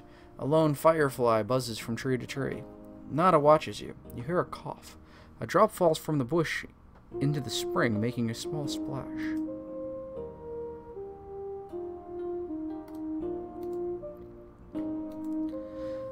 A foul scent emanates from the spring. It's clearly not the fresh water a recipe calls for. Yeah, I get that. Let's pick.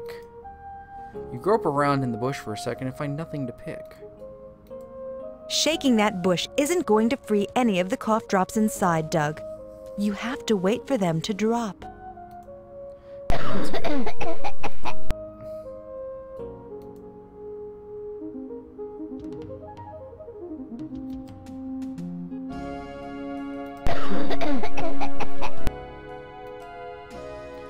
Okay, so I need the...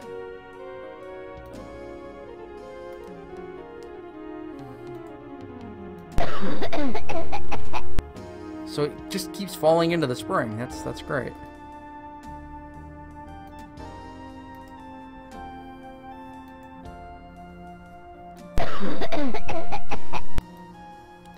Well, let's come back here in a second. I know that's probably the fresh water at the waterfall.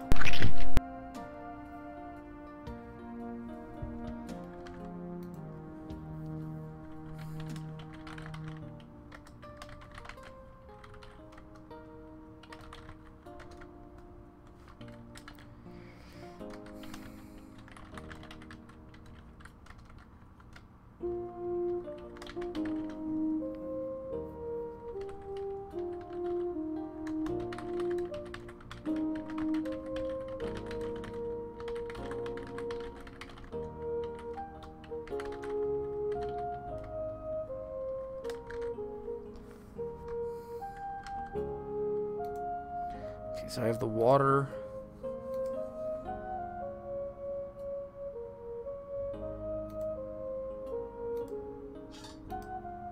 But you haven't caught a firefly for the ruby because you won't let me.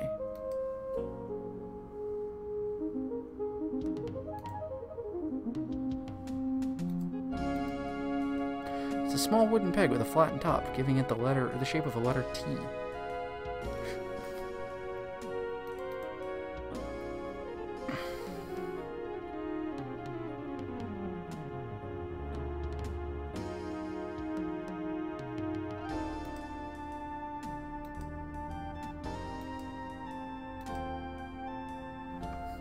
You must keep and protect them. Okay. Contains 2 dashes of ice cream, a pint of water, and an egg. Wasn't it supposed to have 3 pints of water?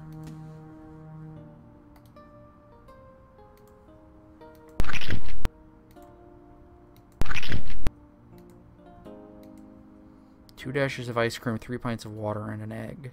Okay, well, that gives me that much. It's a cherry bomb? Intriguing.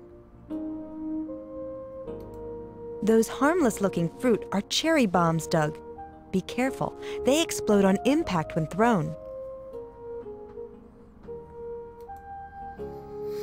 So now I have an explosive.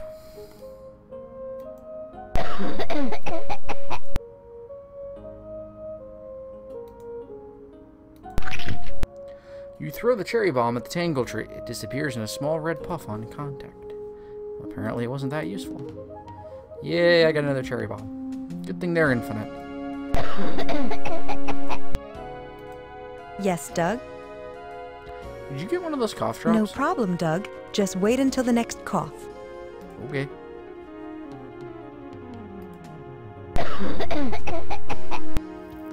A cough drop falls from the bush and Nada catches it in midair. Why couldn't I just do that for myself? Whatever. Okay. Now it's got a cough drop in it. I need butter, a firefly, and a firefly. I've even seen butter. Or have I seen milk? Or anything of that nature.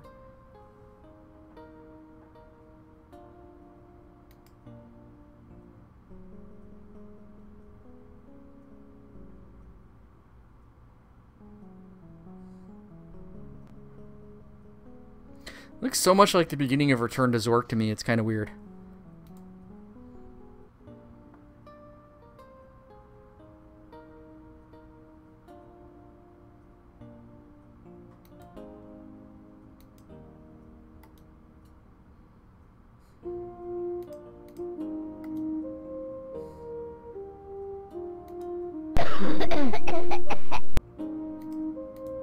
Yes, Doug?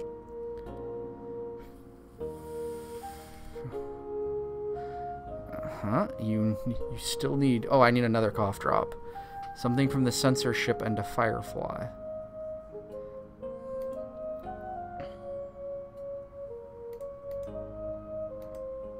So, you want to get me another cherry bomb, sweetheart? Yes, Doug? No problem, Doug.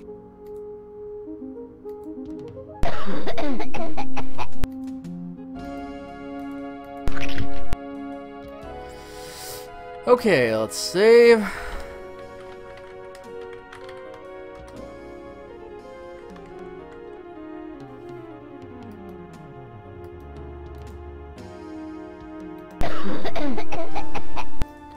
I need butter. Where the hell am I gonna get butter?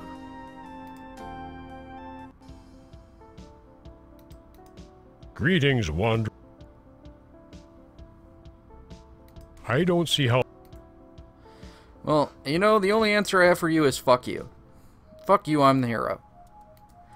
Fuck you, I'm the hero. Fuck you, I'm the hero, tell me I'm the hero. Fuck you, I'm the hero. Fuck you, I'm the hero. Fuck you, I'm the hero. I don't know where I'm going with that, but...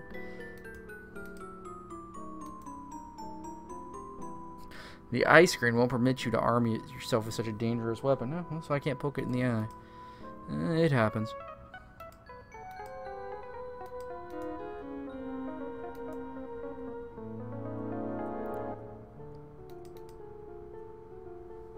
Let's see, you've collected 2 dashes of ice cream, 3 pints of water, an egg, and 2 cough drops. You still need a dash of butter, something from the censorship, and a firefly. Yeah, that's great. You want to help me with this part? Beakers, test tubes, and flasks are arrayed upon the fairy's table, bubbling and smoking towards some unknown purpose. You'd have to transform enough junk to liquid and drink it. You're irritating. Various complex equations are scribbled on the blackboard behind the fairy Nuff. They are all unintelligible to you.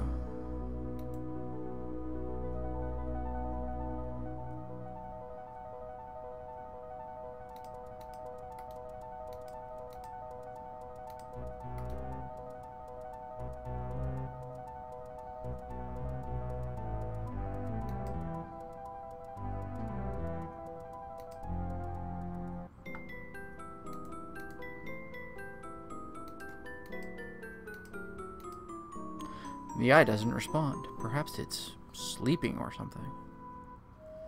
Okay, where the fuck am I supposed to come up with butter? I'm sure it's obvious and staring me in the face and shit.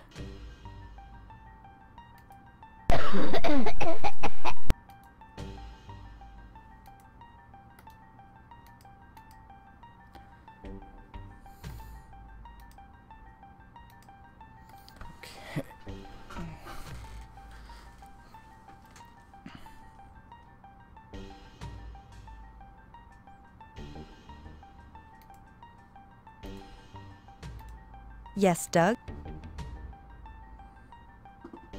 I can see that you need... Yeah, I've never been a very good cook.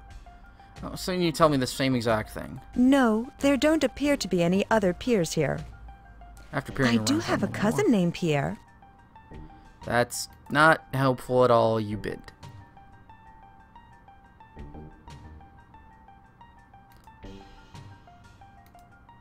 You swallow the cherry bomb. That probably wasn't really a good idea.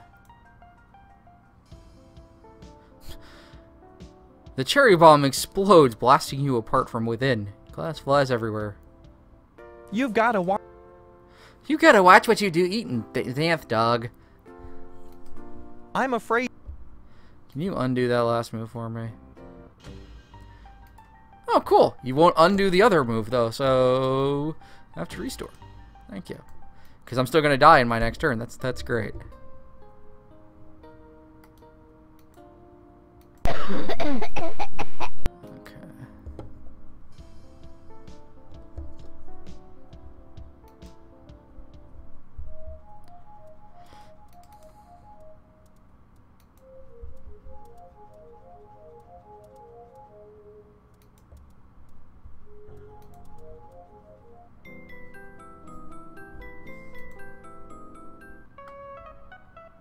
Where am I supposed to get butter? I mean, what?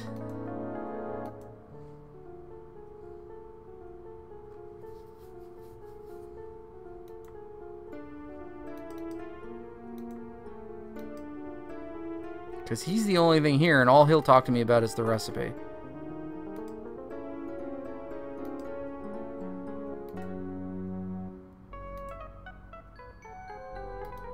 Clown has no interest in me. The witch is witching the witchy woo.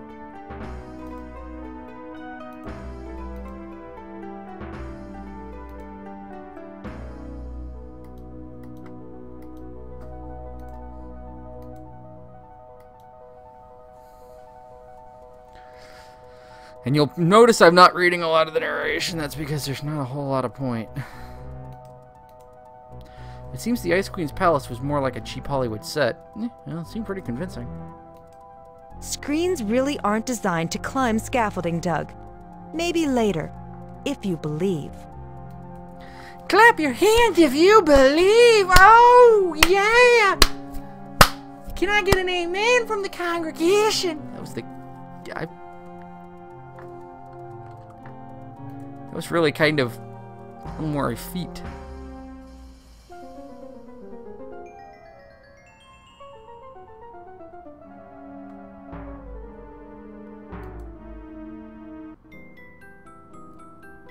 Like a butter tree?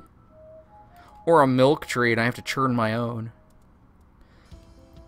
That'd be my luck.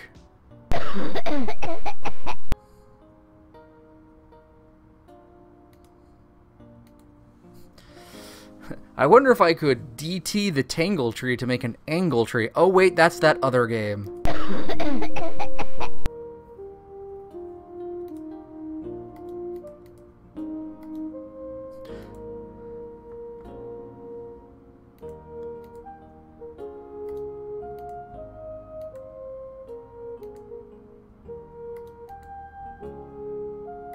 Okay, really, that's getting old.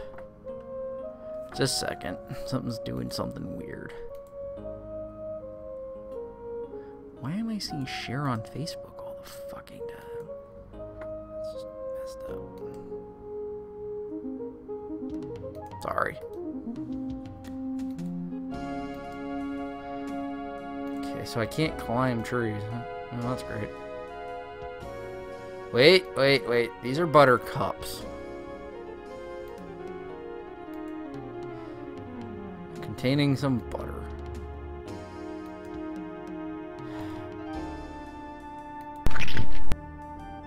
Really? Really? Really?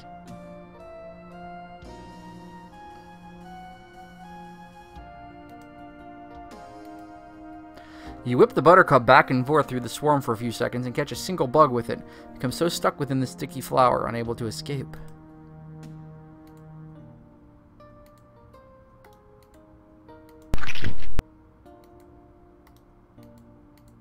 Yes, Doug?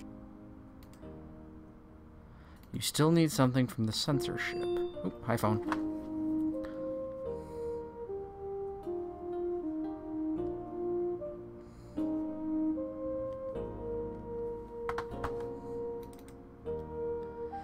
Don't you hate it when you're right, when you say something stupid like, it's probably from a butter tree, and you're right, car? Doesn't that just infuriate you?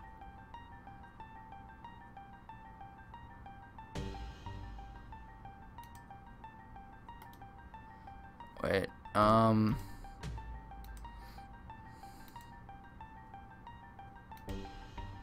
yeah, it is. It's from the ship. Oh, it's part of something I want to... Yeah.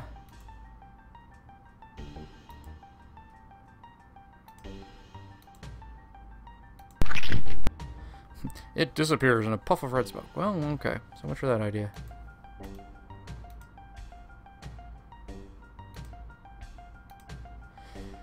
You'd have to be holding the censer smoke before you can put it in the pail. Well, take the smoke. You don't have any adequate utensils for the collection of censer smoke.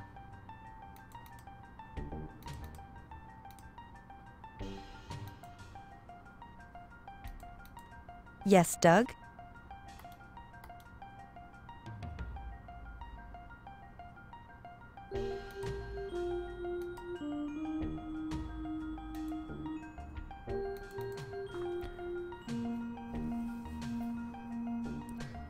Well, it's Xanth. They have puns.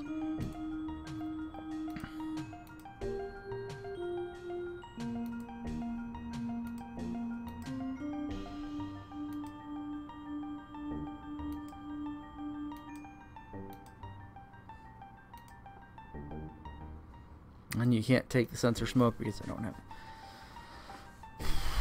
Because if anything, that's kind of like something.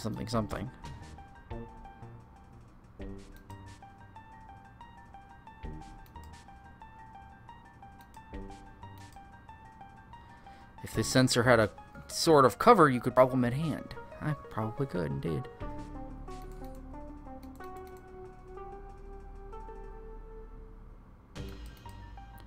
Hits the sky. If you were a bird, you could fly around in it. That's real awesome, thanks.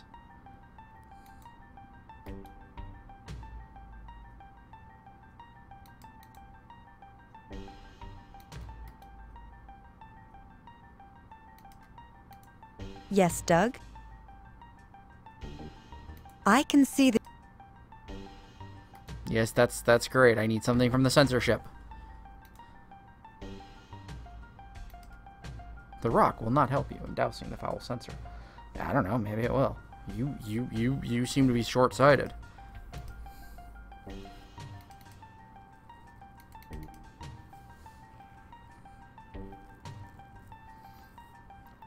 I think maybe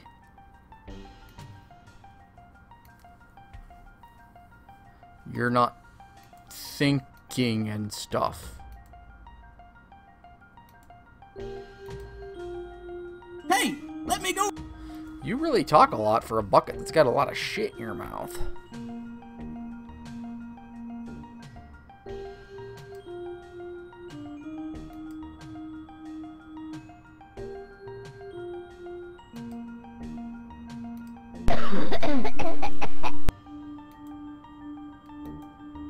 The gangway plate weighs several tons. There's no way you could even budge it. You peer thoughtfully at the pier, but nothing new happens. Alright.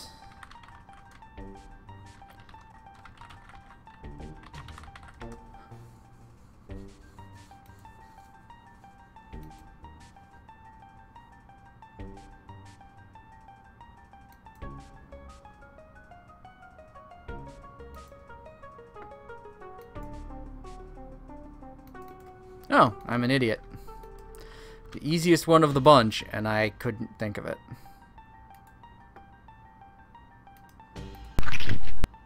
You place the sailcloth into the pail. The mixture bubbles for a moment, overflowing the sides of the pail, and changes to a sickly green color. It seems that you have prepared the solution.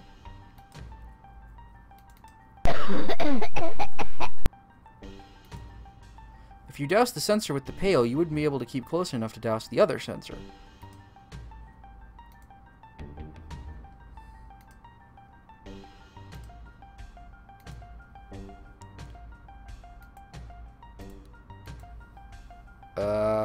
Okay. If you douse the sensor with the pail, you wouldn't be able to keep enough to douse the other sensor.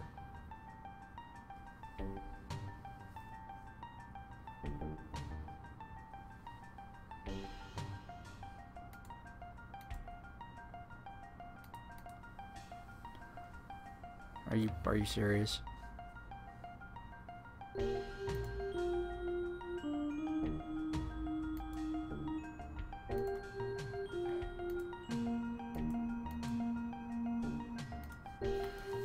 Are you really doing this to me? Well, you can't pour it from the pail because they would use it all. Yes, Doug? We need to bring the prepare... Yeah. Oh, right. That makes more sense. No, you botched it. You completely fucked up this solution. We're gonna have to do this again from the beginning. I don't know why I let you guys even bother. You're terrible at this. Positively horrible. You've correctly mixed the solution, but it must be divided evenly for maximum effect on the two sensors. Come back when you've obtained 2 suitable containers of equal size for your solution. I'll hold it for you until then. You're an asshole. Yeah, just what I always never needed. Get out of here, mundane. Please insert fuck you here.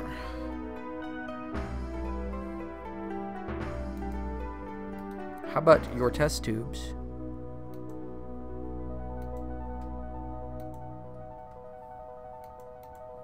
Until you provide the 2 receptacles I've requested, we have nothing to discuss. Of course.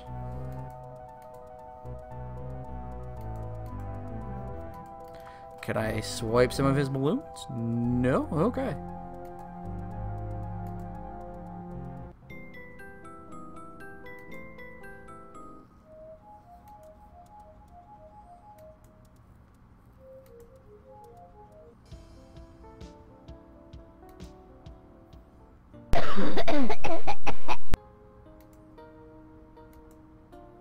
You exchange your empty buttercup for a sticky new buttery one. Well, that's good. I wanted 2. You guys are so useless to me. I just don't know why I even bother sometimes.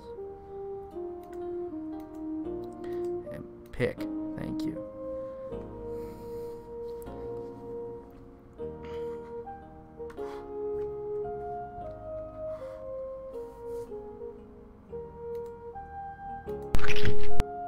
Oh, that didn't work.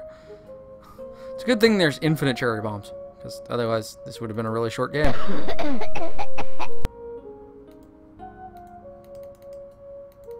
Yes. There must be 2 of something around here that will serve as adequate containers for the foul mixture you've brewed. We'll just have to keep on looking.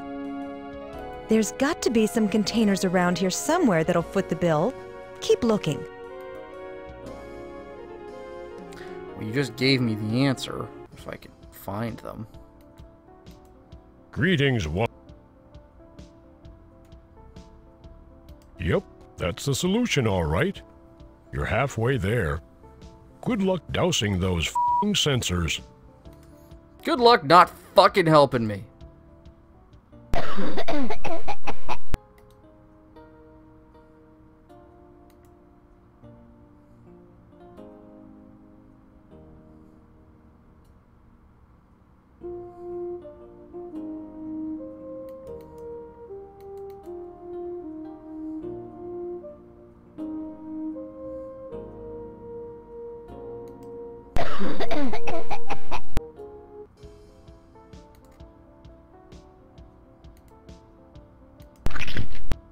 It's okay. So he's apparently... these things are powerful enough that they blew me up. But I can throw them at people and they don't do anything. I'm not sure what to think.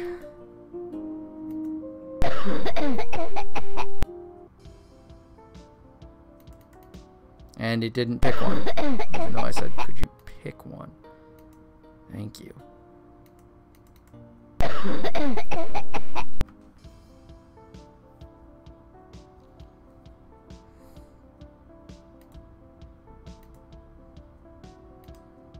Yeah, thank you. I'll take these light covers because they're the only identical things I think I've seen all game.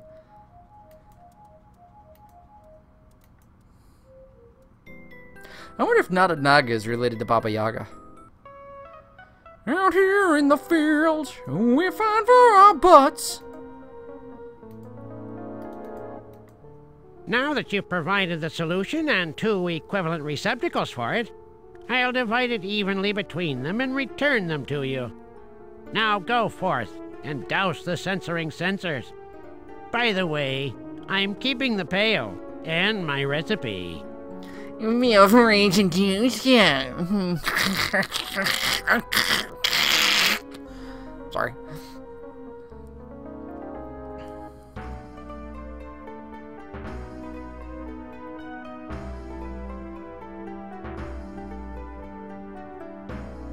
Thanks a lot, pal. I'm really having fun now. Me too.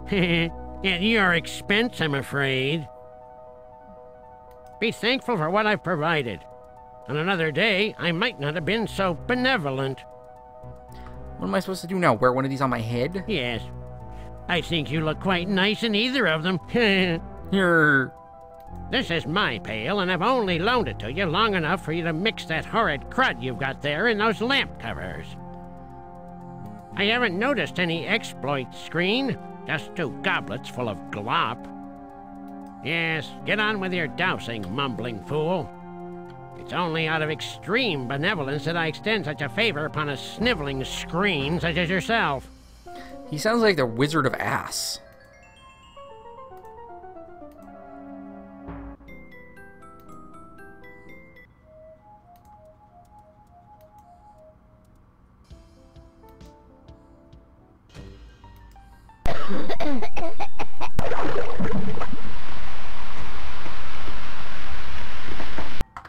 As you approach the sensor, and are immediately overpowered by the noxious fumes. You force yourself closer and empty the contents of the lamp onto it. After a few coughs and wheezes, the sensor stops emitting fumes.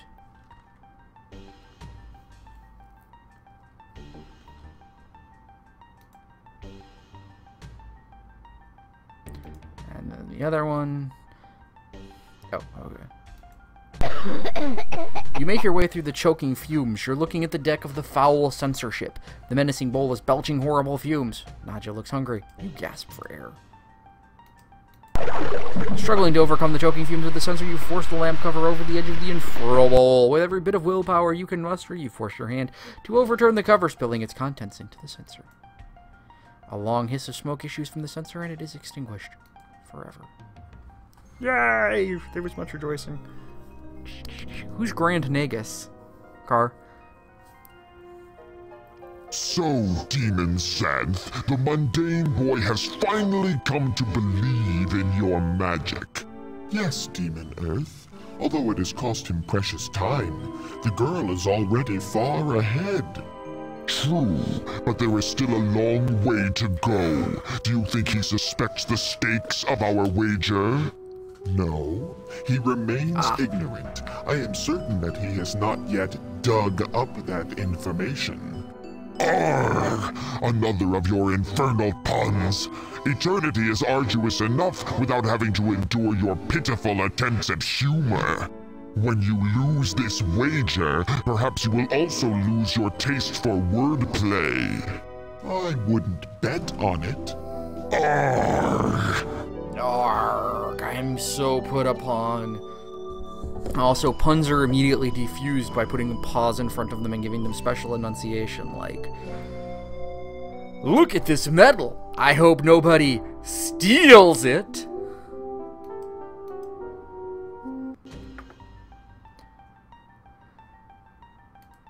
Doug, you've done it!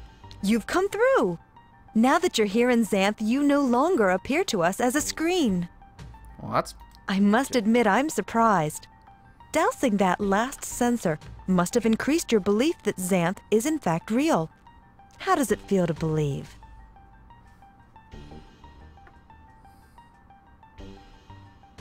I'm a solution-wielding stud from Mundania. Watch out. I'm bad. You should be proud to have conquered the evil censorship. And now that you believe in magic, your other challenges in Xanth should be much easier to manage. I feel mightier already. Whatever you say, Doug. Wanna go screw?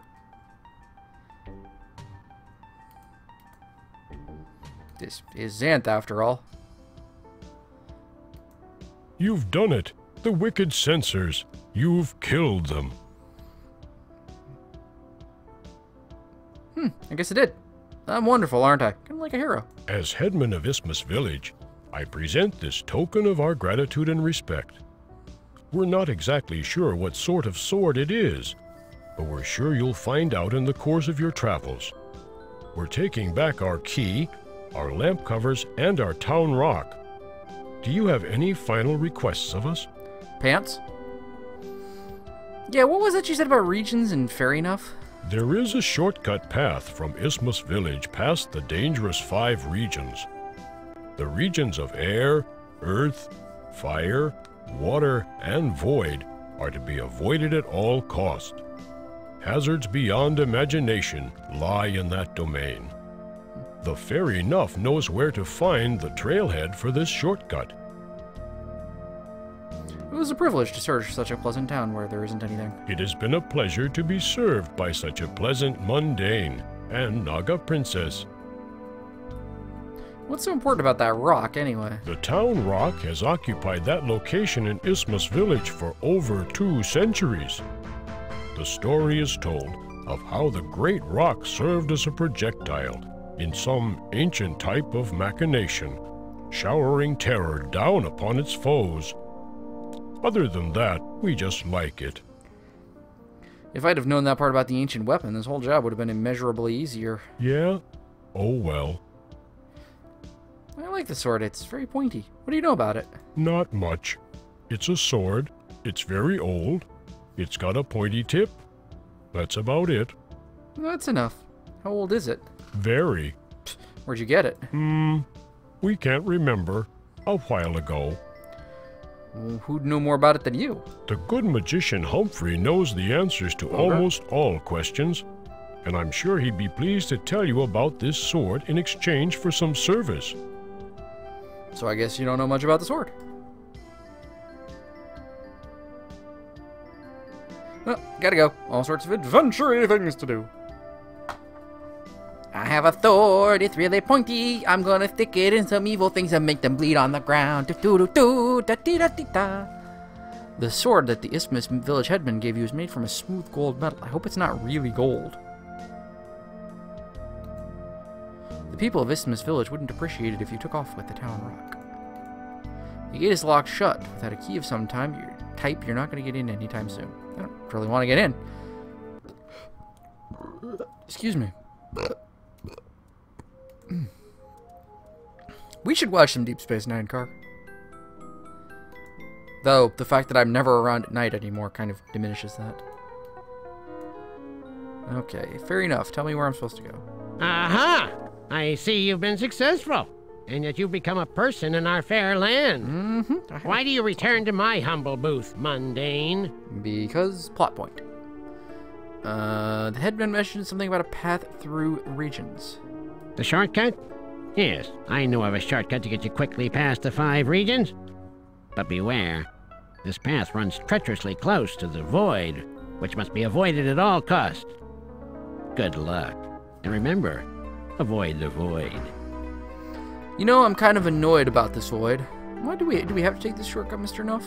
I would if I were you. What other path were you planning to take? And now you're the penguin. We've decided to take the long way around. What long way around? I only know about the shortcut I've already told you about. What is this void place you've mentioned? The void is one of the most dangerous zones in Xanth. All things that enter the void never return. Its boundaries may not be visible, and it may use tricks to trap you within it.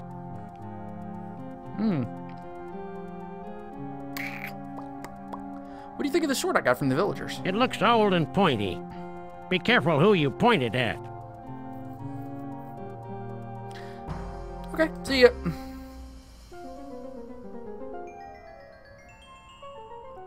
And suddenly, a new point.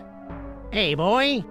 You didn't expect to saunter on out of here with my personal mail sticking out of your pocket, did you? No, I thought I was going to have it a little lower. Do you have any food? I'm kind of hungry. Just hand over the mail, sonny. All right. Jesus, you're a snot rocket. Here. Merry Christmas.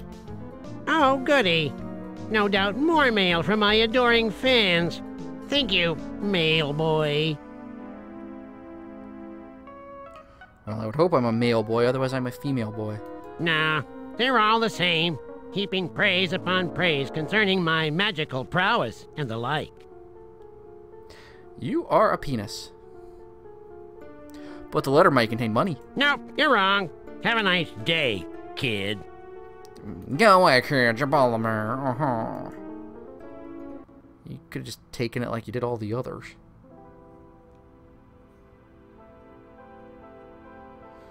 The ground beneath your feet gives way easily, becoming increasingly soft and sandy. Turning around, you recognize nothing of where you've been. You seem to be in the midst of a vast expanse of nothingness on all sides. A barren landscape surrounds you on all sides. 5 points.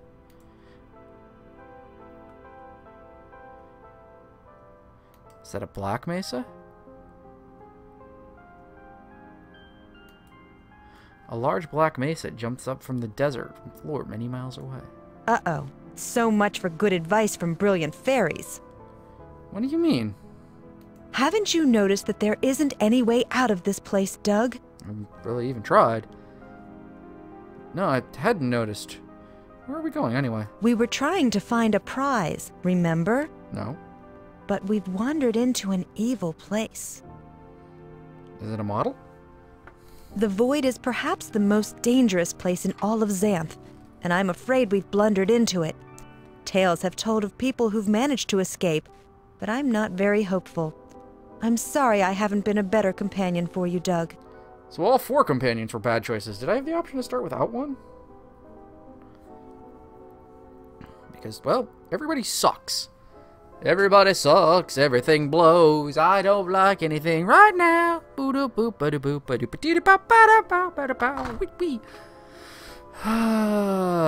Let's see here. Don't be sad, Nada. You've been a fine companion. I'll get us out of this.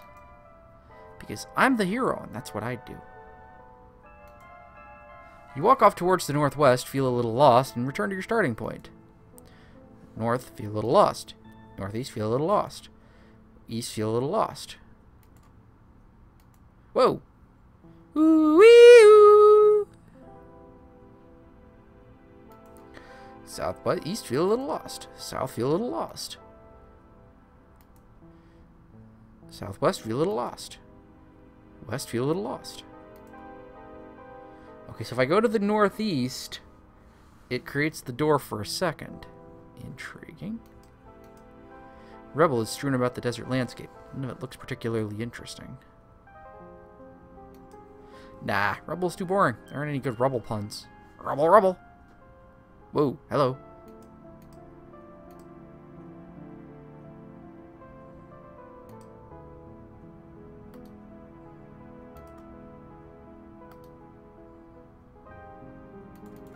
Yes, Doug? Did you see that door that just winked in and out of existence? I have no idea what you're talking about, Doug. A door? Yeah, just concentrate on the air to the north of us. Okay, I'll give this a shot, but it better be good. When do the festivities begin? Just keep looking at that area in front of us. I'm waiting.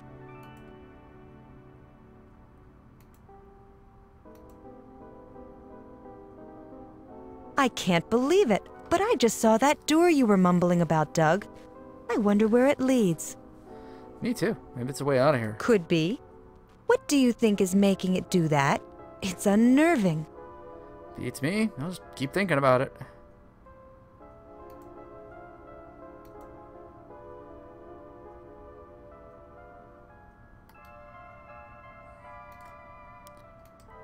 No, that didn't do anything.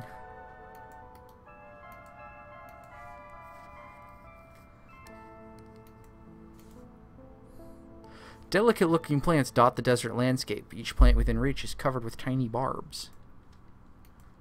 The desert plant, although delicate-looking, is covered with sharp barbs.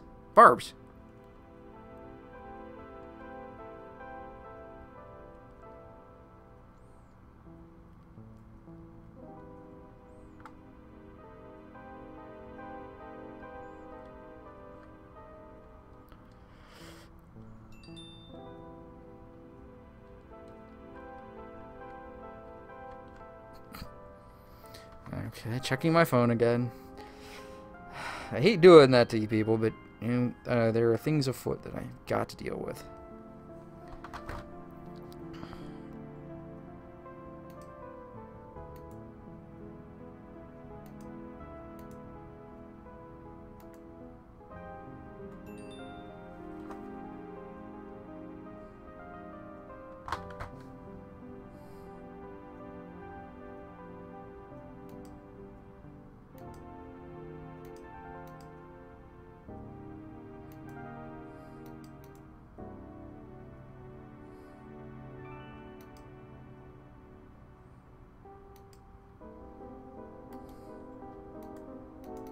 Yes, Doug?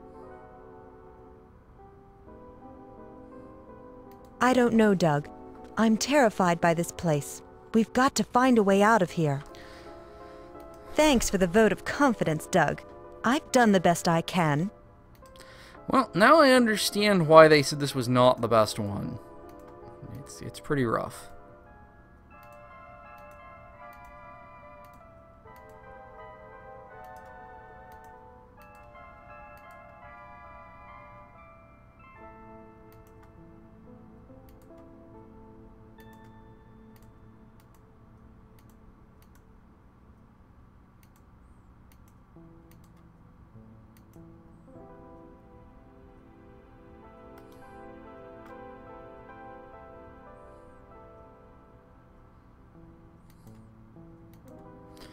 An expansive desert stretches out of sight in all directions, disappearing on a fuzzy horizon.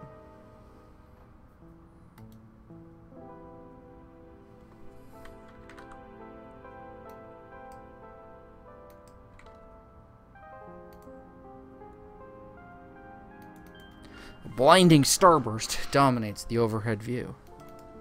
With an averted gaze, you eye the blindingly bright desert sun. Yes, Doug? All this talk about doors bores me, Mundane. Why don't we just wander around and see if there's anything real around here? Did you just call me mundane? die. While it is a beautiful sword, I must refuse. I feel that it is your destiny to wield it during the game. I do appreciate the gesture, Doug. Everybody play the game of love. Ricky.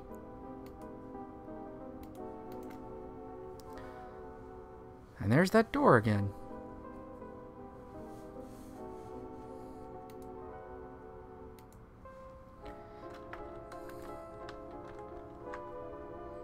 That's deep and meaningful.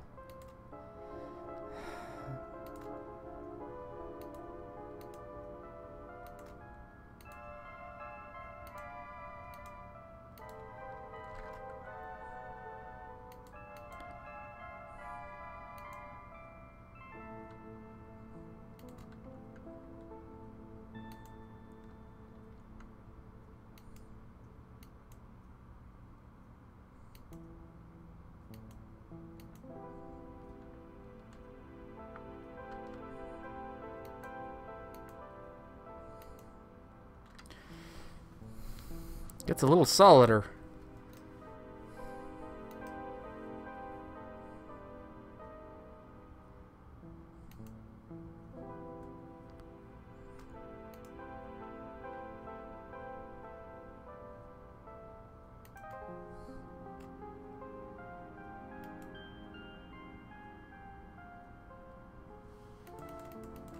Yes, Doug?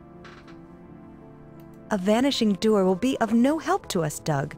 Without finding a real way out of here, we're doomed for sure. Well, you just need to believe. Doug? A vanishing door.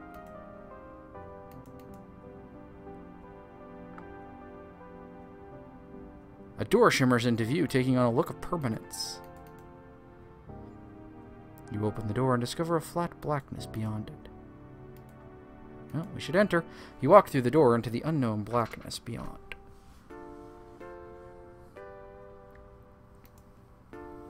A small green gem emerges from within the hilt of the sword and glows brightly. Oh god, there must be either treasure or trolls I believe nearby. we've somehow escaped the void, Doug.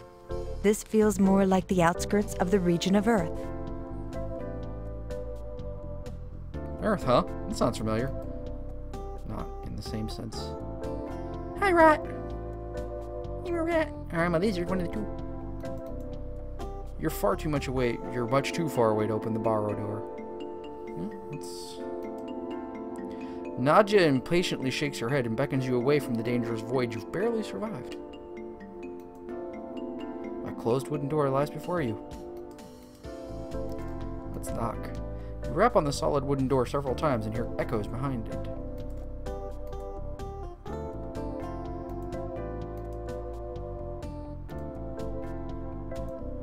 The old wooden door refuses to budge. Apparently it's stuck.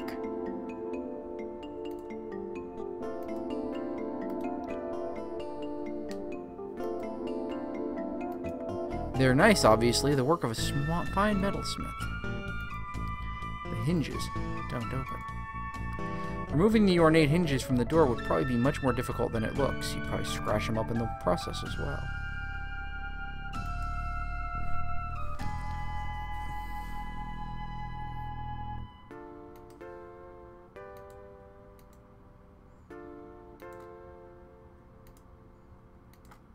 It's hard to imagine exactly where you'd spread butter on the hinges. I'm being creative. Give me a break. I don't do that nearly often enough.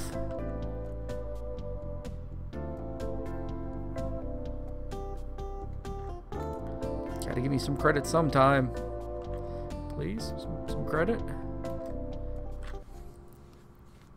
The road before you stops at a desert spring. There's lots of desert stuff around here. Good place. Come drink from this spring, young man. I'm sure you'll like the taste of its fresh water. Why should I? Because I'm asking you nicely, my beautiful mundane. Don't do it, Doug. That water is incredibly dangerous. Yay! Drink from the spring now, my dear boy. It will rejuvenate you, make you firmer, stronger, and more able to please me. Hide your wives, hide your sons, hide your daughter, 'cause there's Viagra in the water.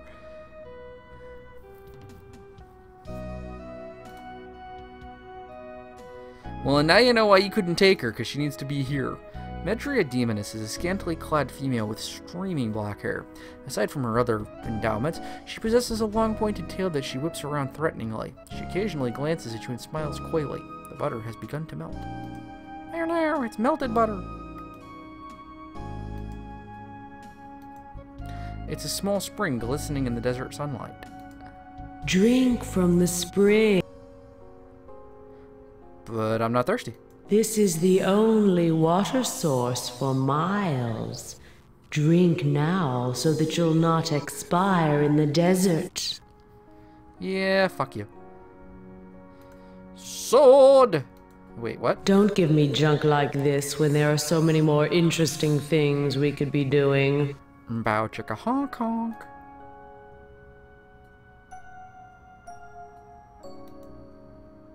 The path leads towards the open desert and certain death. You grab Metri and hold her close to your body. Her tail wraps around your legs, frightening you. She sticks her tongue out at you. Drink from the spring, lest my wrath induces me to drown you in it. You're trying to trick me into doing something, right? Fool. The water in this spring can do you no harm. Drink now or forever hold your peace. What peace?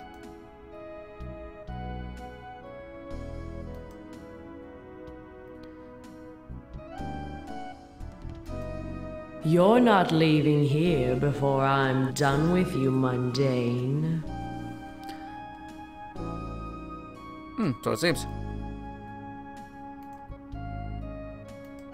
Don't give me... You'll never know the pleasures you've just refused, foolish boy. I do, because I already played that part. The barrow will now open for you, stupid mundane. I hope you and your lizard princess have fun groveling around in the dirt. You know, all things told, she's just as hot as you are. Well, minus the snake butt.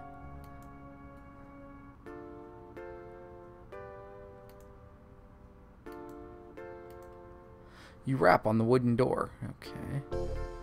The butter has become a gooey fluid mass covering your etceteras.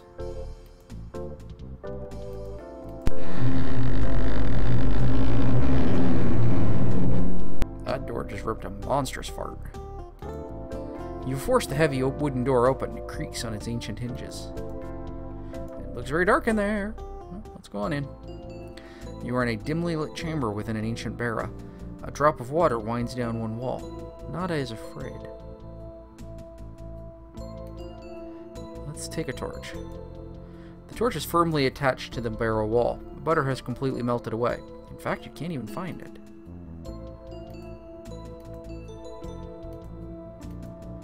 Okay. A sound like that of flapping wings is audible nearby. A footfall like that of rodents is barely audible. You're in a dimly lit chamber within an ancient barrow. An echo reverberates throughout the barrow.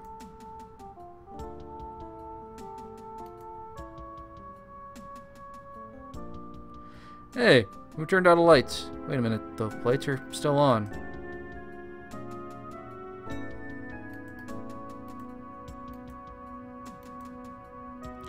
Nada, where are you? Can't see anything. I'm really kind of scared.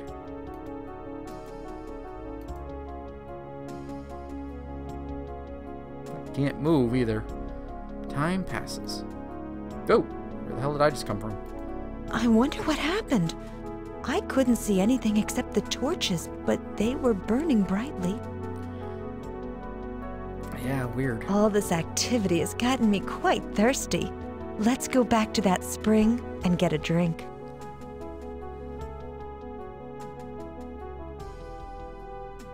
Wait a minute, you want to drink from the love spring with me?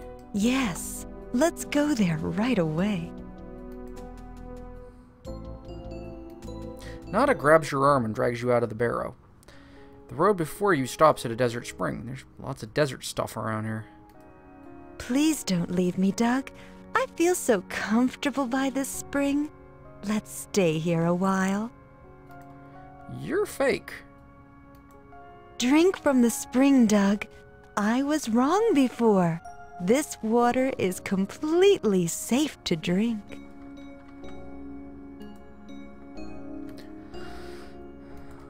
Wait a minute. 1 minute it's enchanted and the next minute it's safe? I can't imagine what I was thinking when I told you that, Doug. Just have a bit of water.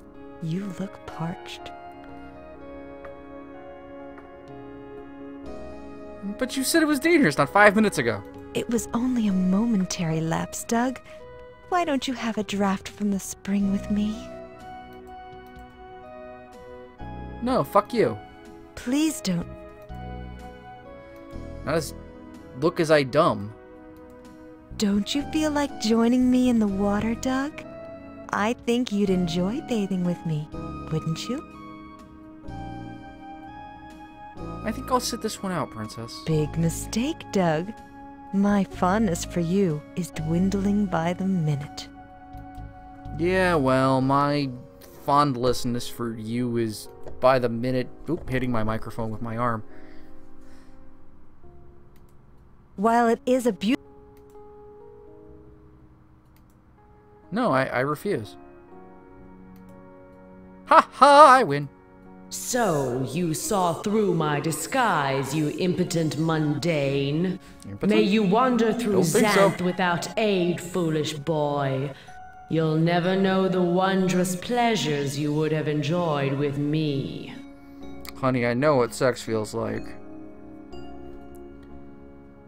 Nanja would have never acted like that. Of course not. Nada would have sighed a lot, and done the proper thing. Or done some disgusting thing with that hideous tail. I don't understand what you see in her. She didn't get me killed. So what did you do with her? That's a good question, dolt.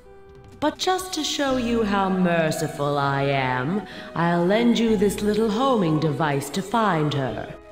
The higher the number, the closer you'll be to her. Why do I get the impression this is not as awesome as you say it is? It's a red box with a purple button and a gauge with a needle. The switch is off and the needle is pointing to 0. You turn on the strange contraption. Oh, I'm sure she's in the barrow. Where exactly in the barrow? 5. 3. 4. 3. 3. 3. 2. 3. 2. 2. 3.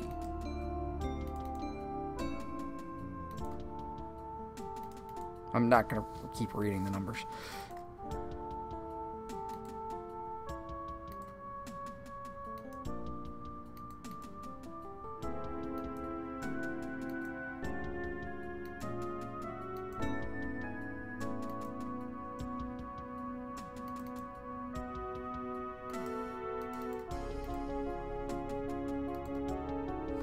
You are standing in a dimly lit chamber within an ancient barrow with 4 torches flickering on the stone walls. A single gateway opens on the western wall. A drop of water winds down one wall.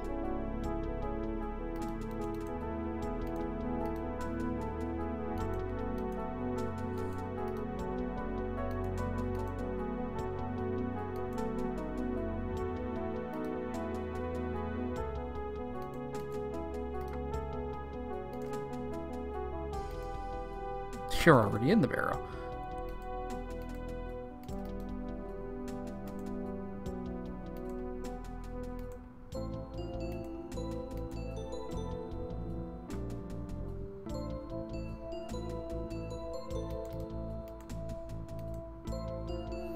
I keep thinking that'll actually do something.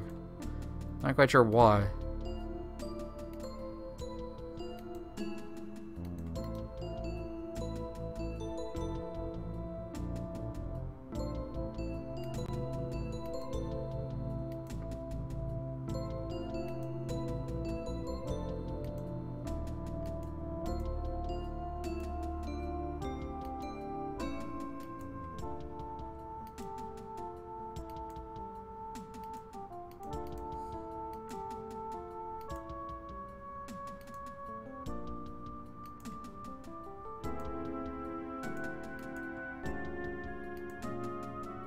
Hey. Oh, that's the door.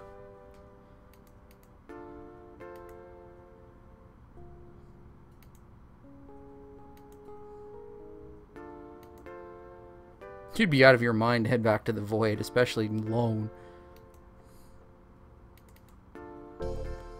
That switch doesn't look like it's pointing at 0, but okay.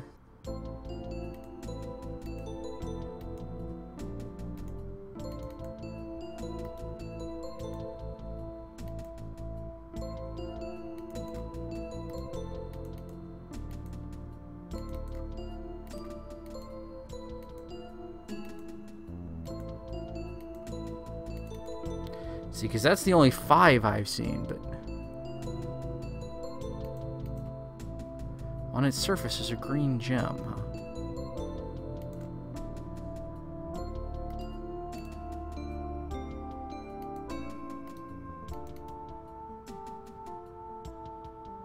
A gust of warm air rushes through the passage.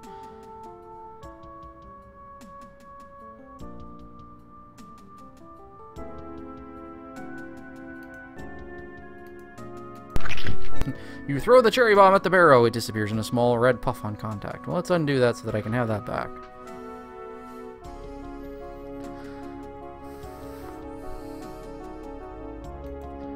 Well, that's the thing. The 5 is the highest I've seen, and I can't go anywhere. There's the only room here changes it.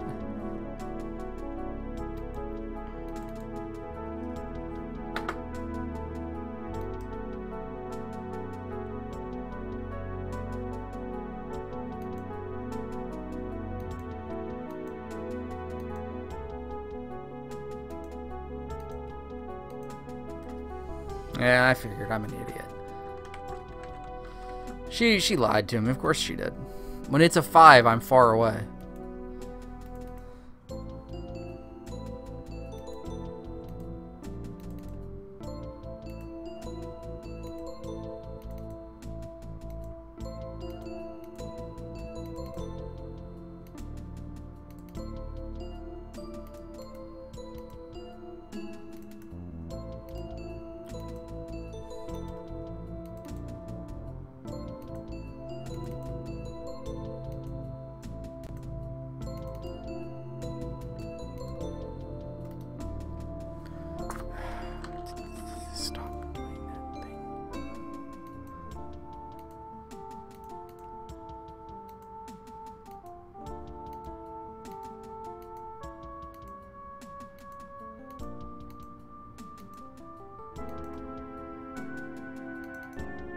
And that's the 5 again.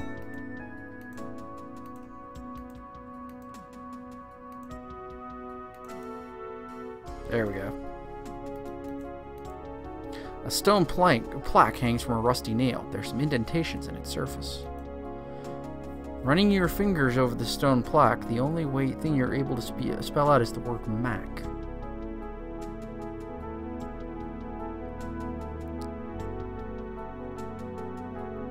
Mac?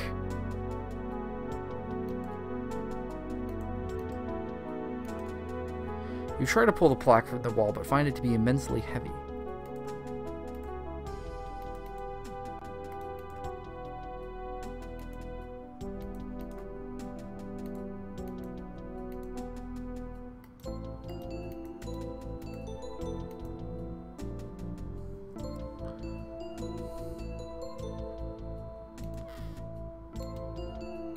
Now there wouldn't be any pun in that.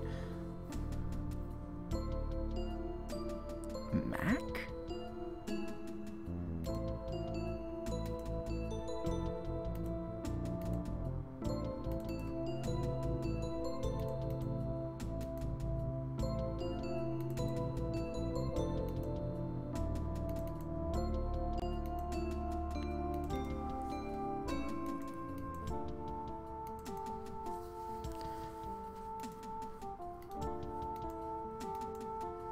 You step on the metallic pad, feel an electrical jolt, and find yourself within another barrow chamber. Okay, I got teleported.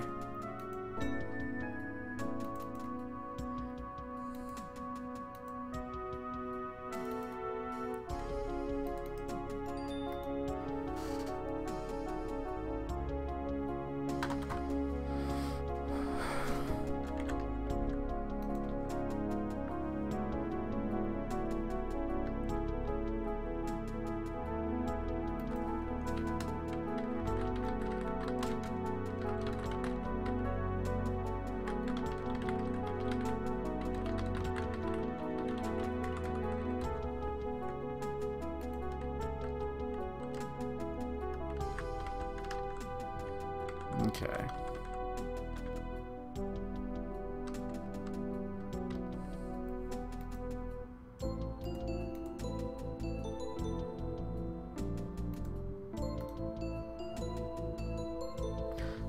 Okay. Can I not? That's weird.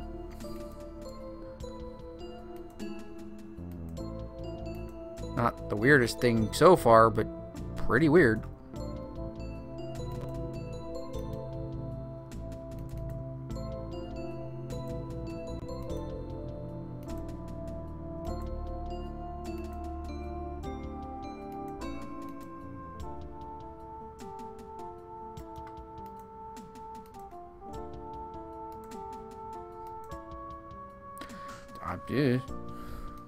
What could I possibly not accomplish?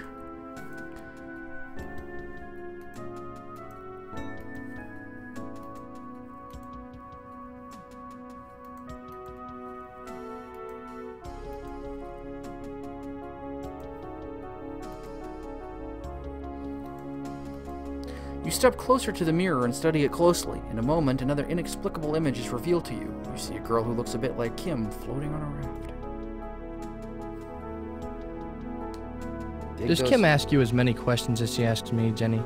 She's just curious, Cyrus. It's a sign of intelligence. But shh. Look, she's starting to daydream. This part of the river always makes us mermen sad, Jenny.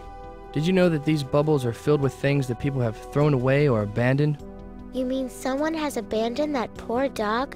What's going to happen to him? There is no return from the river of forgetfulness. I'm afraid that the dog is doomed. Isn't there anything we can do about it? It's Kim's daydream, Jenny. She is the only person who can take action. All we can do is watch. Bark, bark! I'm a dog! Look, Cyrus. She broke the bubble and saved the dog. Hooray!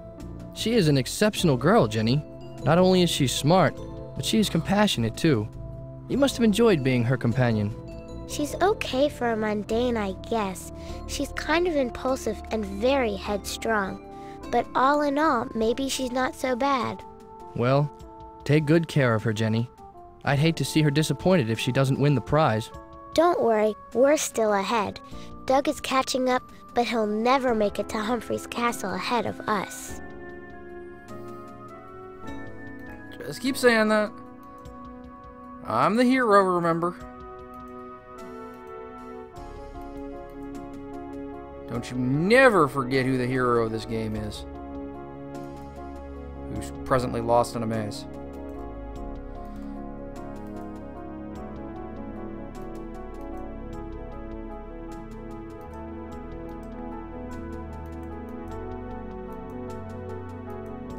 But he's gonna find his way out. Just you see. There's max headroom for a moment there, sorry. And then we're back on the pad.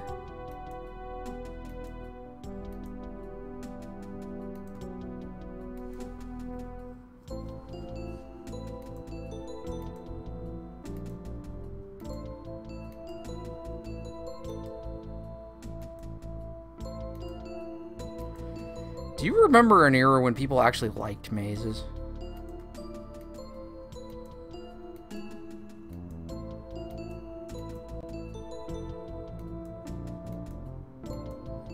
Because I sure don't.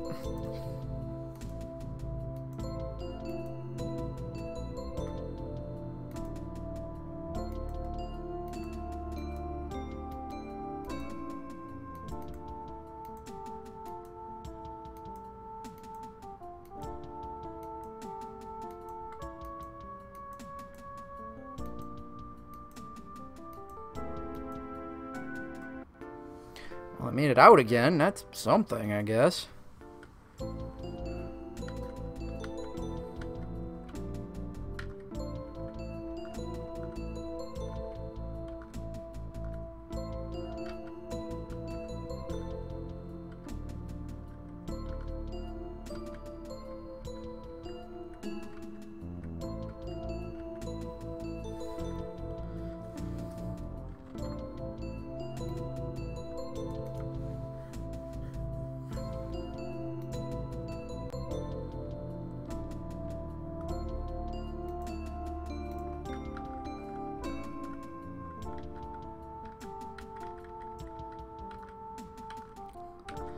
At least I can use the keyboard now.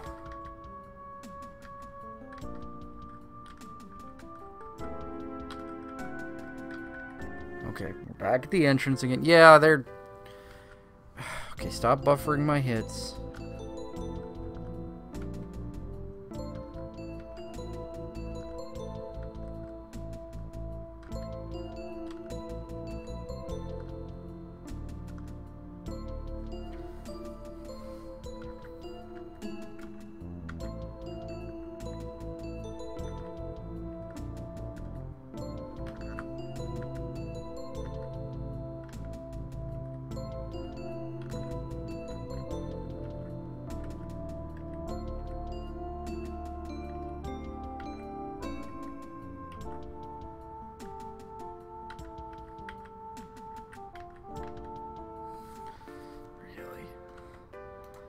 Wow, this is painful.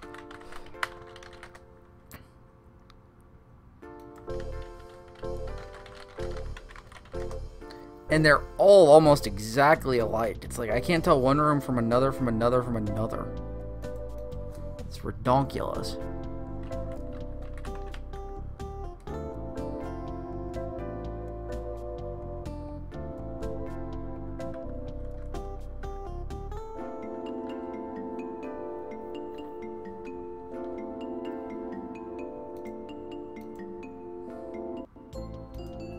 Also, there's a map.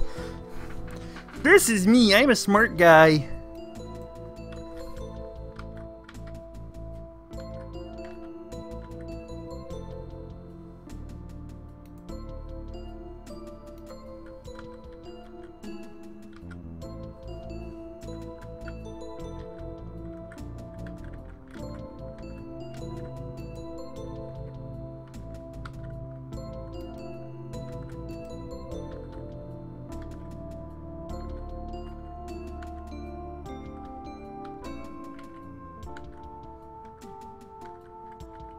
What's this? Oh, it's the pestle. Or pestle. Which you can probably put with them.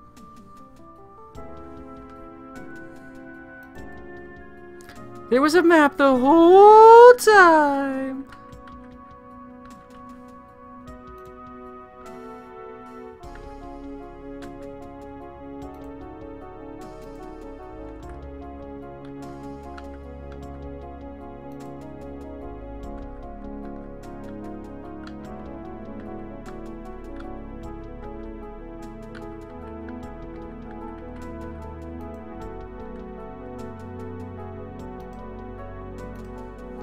You flip the switch up and another switch appears on the barrel wall. You flip the switch up and another switch appears. Another switch. Well, if this isn't slightly annoying.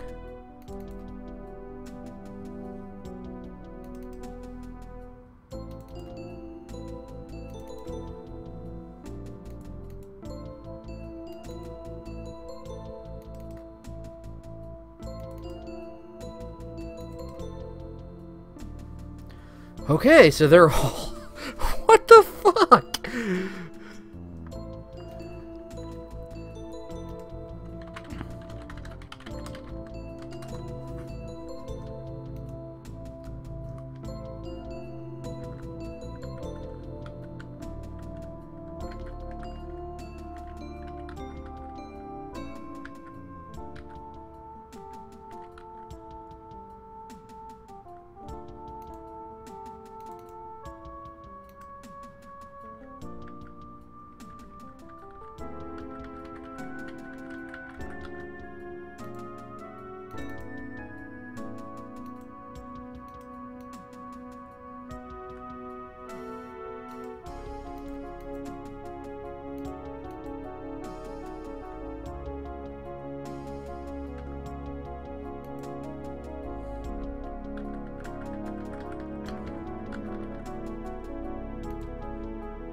You know when you gotta use a map to get through these, because otherwise you have no idea what the fuck is going on. You know you've done something wrong.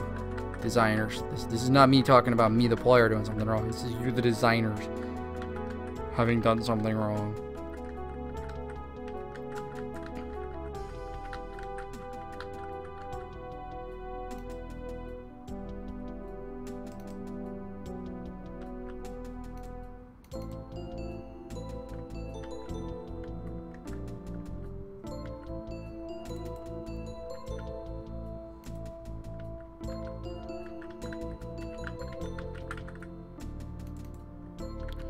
So that's a 9, so that's as far away from her as you could possibly be. Well, it's as far away from her as I have possibly gotten.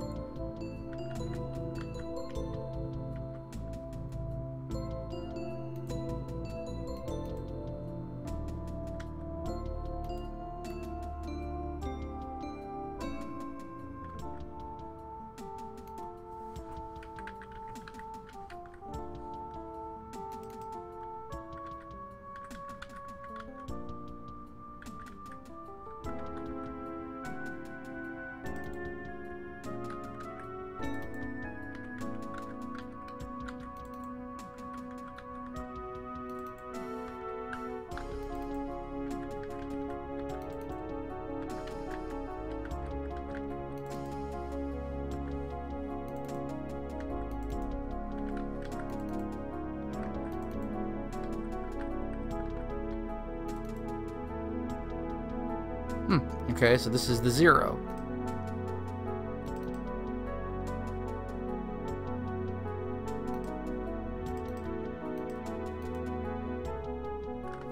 Mac. Okay. I don't get what that's supposed to mean. 'Cause she's in this room, that's about all I can tell you.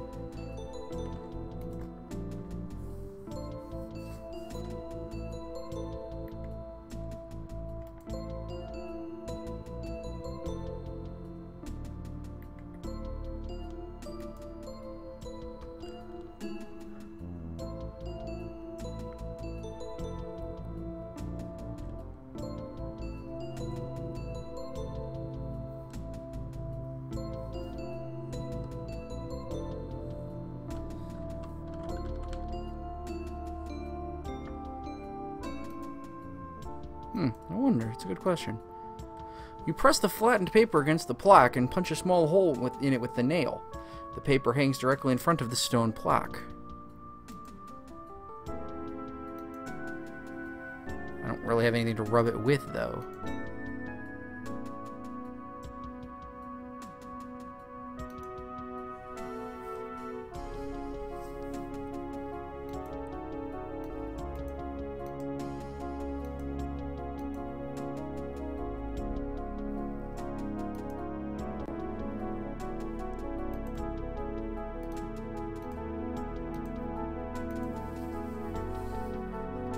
Yeah, must be.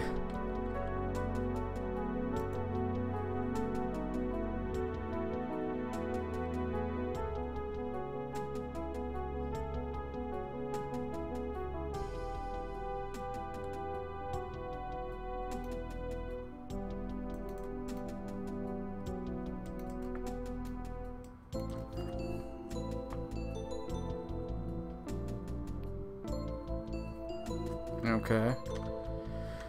Well, according to this, I did the puzzle wrong. I don't see how I did it wrong, but okay, I'll take your word on that. No, hey, memory.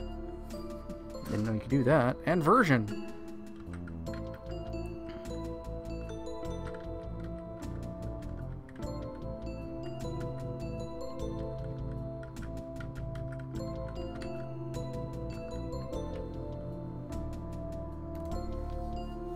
Apparently this is wrong.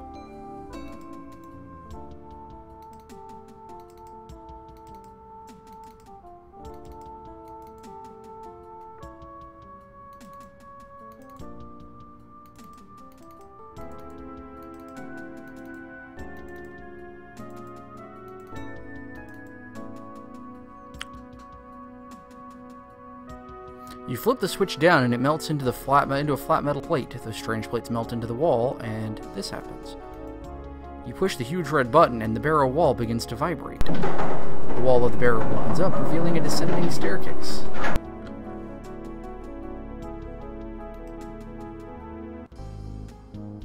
Hey, what up, Nada?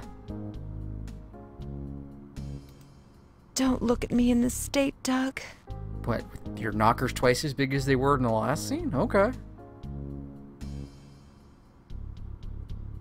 That foul demon has trapped me in this horrible place. In my attempts to free myself from these chains, I've exhausted myself. ending up stuck in my Naga form in a less than princessly position.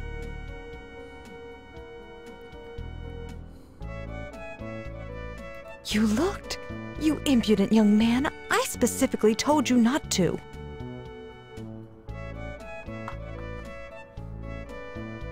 That's it!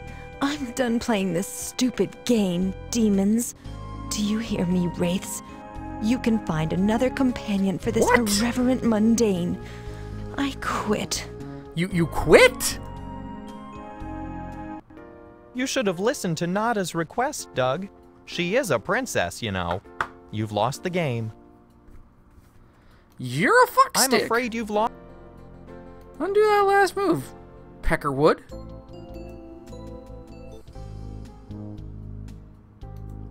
Don't look at me. My eyes are sealed. What happened? That foul demon has trapped me in this horrible...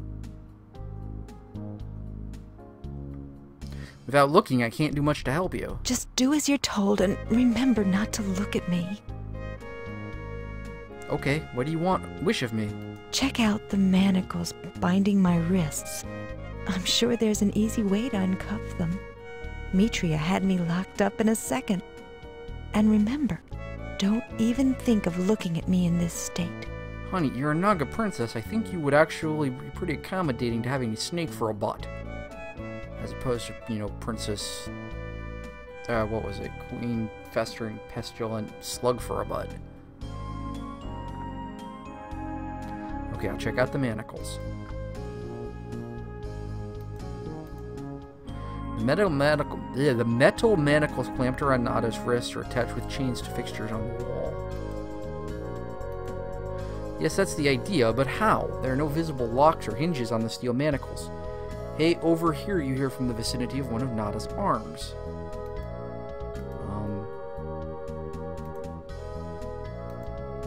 You politely ask the manacles to let Nada go. No, alright, the irritated but polite manacles respond. Here you go.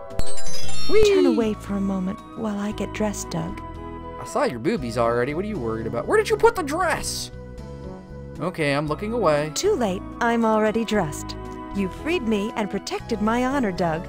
My respect for you has increased a notch. You seem to be a generally good mundane. I will continue to try to assist you in your quest for the prize.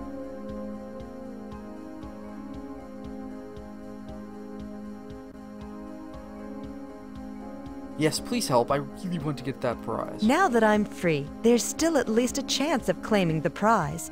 Let's get busy. Isn't that what we were trying to avoid? I can't imagine snake mundane babies. Snake mundane babies, they're really kind of weird.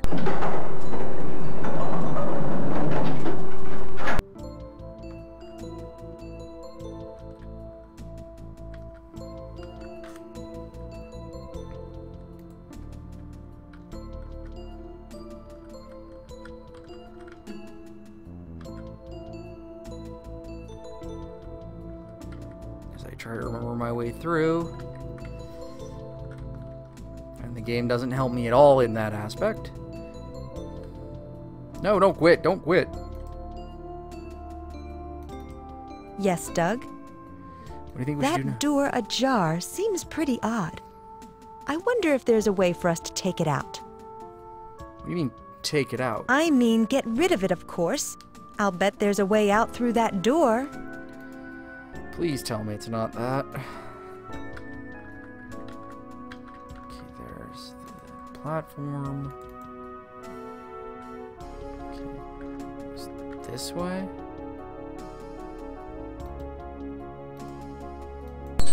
You reach out to take the door. When your fingers touch its wooden surface, the door disappears. A small empty jar appears on the floor. The door is a jar. I get it, Doug. The door wasn't only ajar. It was actually a jar. You're like a 5th grader. That's the dumbest thing I've seen around here. I mean, I have nothing else to say to that. That's pretty stupid. A massive ironwood tree blocks the entrance to the room to the north. Can I climb it? There isn't any place on the ironwood tree to get an adequate foothold.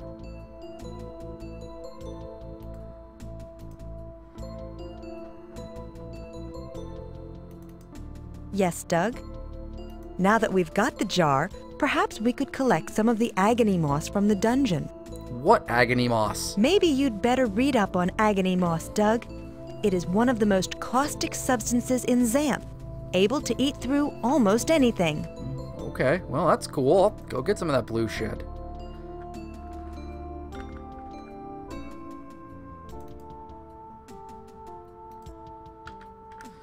Yeah, I am really glad they have this mode, because I couldn't get through this maze the other way. I asked around. I tried.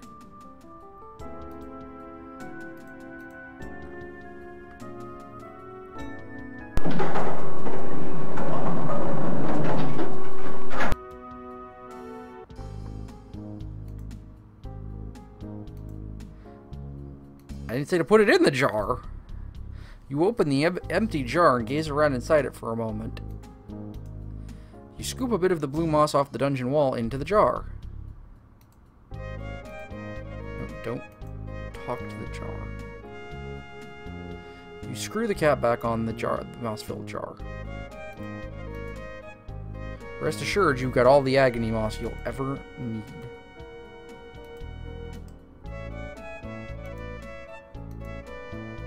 The agony moss would eat right through the mortar, rendering it useless.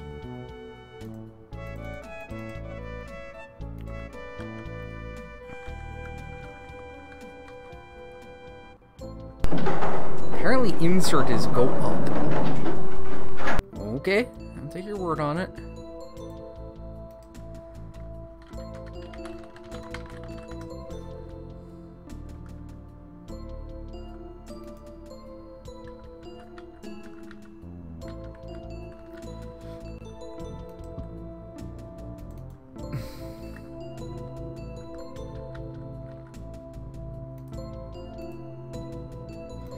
Open the jar, you maniacal twit.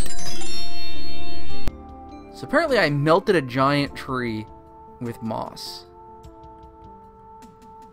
Well, alright then. This puddle is the iron residue remaining from your moss application. Well, I guess you could say there was a moss effect. Uh-huh. The jar was clearly made for collecting moss or small insects. How about I collect it with a mortar? The slime has even the slightest traces of the moss left, and touching it would be suicidal. But I can walk through it just fine. I guess. Small blue gem emerges. I think we must have hilt. moved beyond the region of Earth, Doug.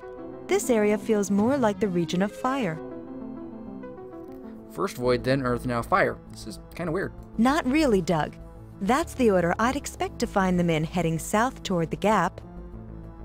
What gap? Are we buying jeans? A gigantic chasm divides northern and southern Xanth. We're on the northern side of this chasm, which we call the Gap. Humphrey's castle lies on the southern side of the Gap. How many other regions are there before we get to the chasm, Nada? Well, let's see. The next one would be water, and the one after that is air, and I guess that's the last one.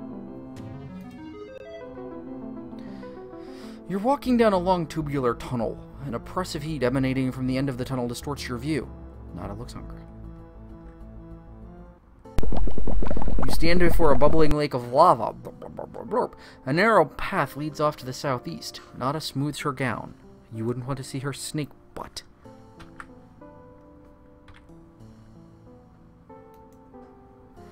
You're standing precariously upon one of the rocks in the lava lake. A molten dog, hello. A molten man emerges from the lava lake. Dude? Put some pantaloons on, please, Mr. Fireman. Fireman and a hot dog. I'm sorry. I have to stop for a second and just shake my head while rubbing the bridge of my nose. If there's an ice region, are we going to run into chili dogs?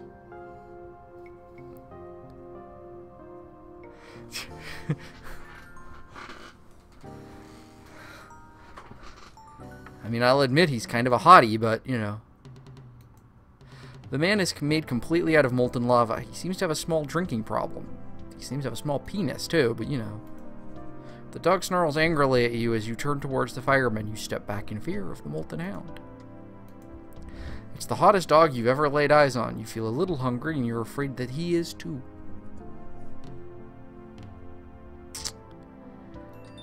iPhone.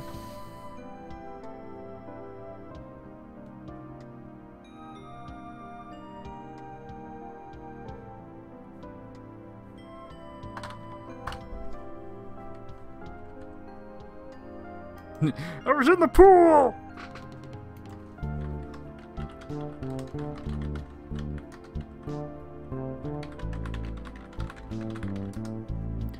Sorry, I'm reading messages because people absolutely need my attention at times. And, you know, sometimes it's good to be needed.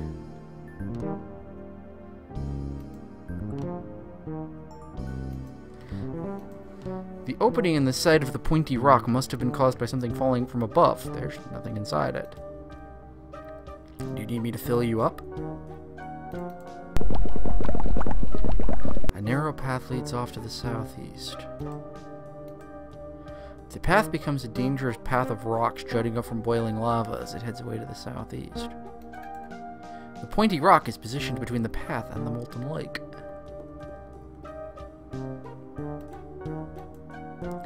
Yeah, yeah. Are you trying to do a Beavis and Butthead impersonation there? That's cool. No, it isn't. What the fuck? Game?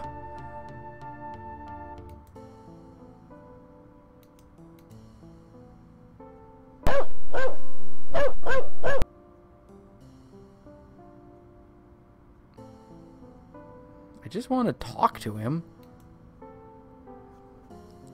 So apparently I can't talk to him either.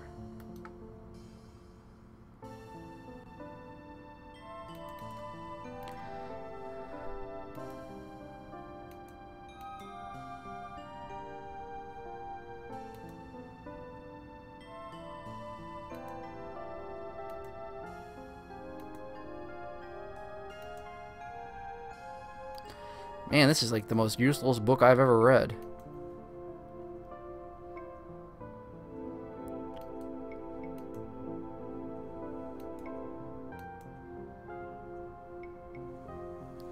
And there's the shoe tray, the reverse wood. There is no reverse wood available in the game.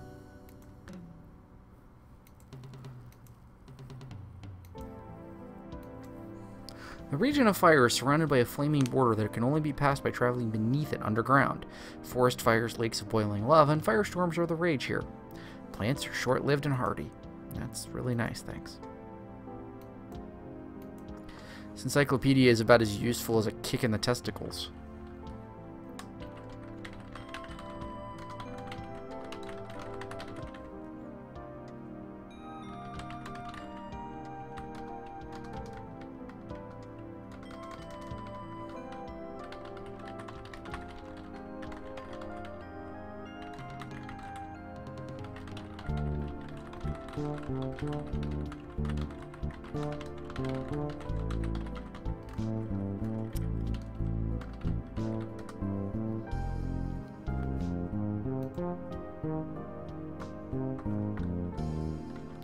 I've got like 3 rooms here. There's not a lot I can do.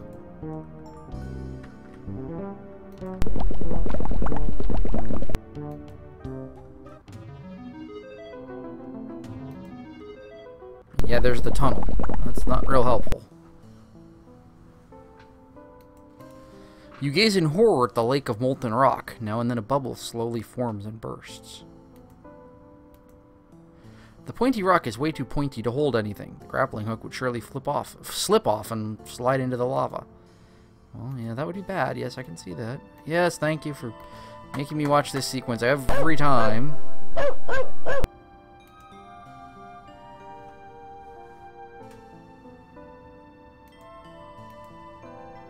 Why burn the grapple? I don't want to burn anything.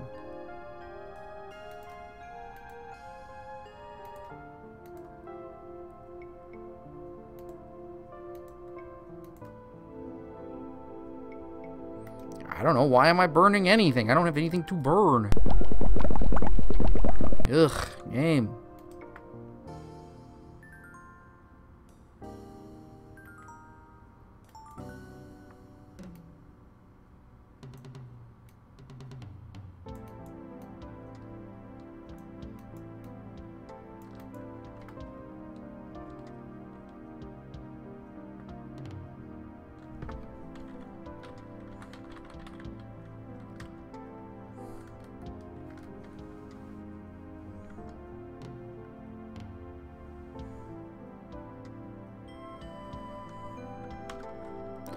Are you really shitting me? Are you really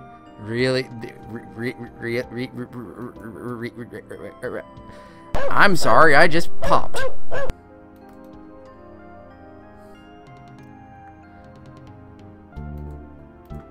Yes, Doug? You look uncomfortable, Nada. What's the problem? It's hot in here. I feel that I'm about to expire. Why don't you put your hair up in a bun? Really? What makes you say that? I don't know, it just popped into my head. Are you really sure you want my hair up in a bun? Yep. If you insist. You're really going to owe me for this one, Doug Mundane. Here you go. Nada puts her hair up into a bun and hands it to you for safekeeping. I now have a hot dog bun. I can now put the bun in the opening to roast it. Or I can give it to the dog. The molten down barks loudly at you, baring its teeth. It doesn't want it. Here's the problem. Yes, Doug? And I don't know how the hell you would figure this one out. Do you want to save before you return to your native land? Yes, let's save everything the way it is now. As you wish, Doug. I will stand on this very spot until you return. That's awesome. Come back whenever you want to, Doug. We'll be waiting for you.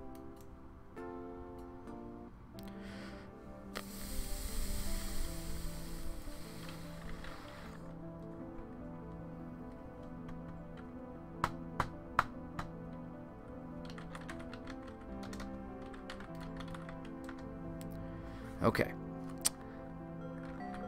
Go this way. This way. Open the icebox. Take the bottle of mustard. You have to take it because you can't bring the bun out of Xanth.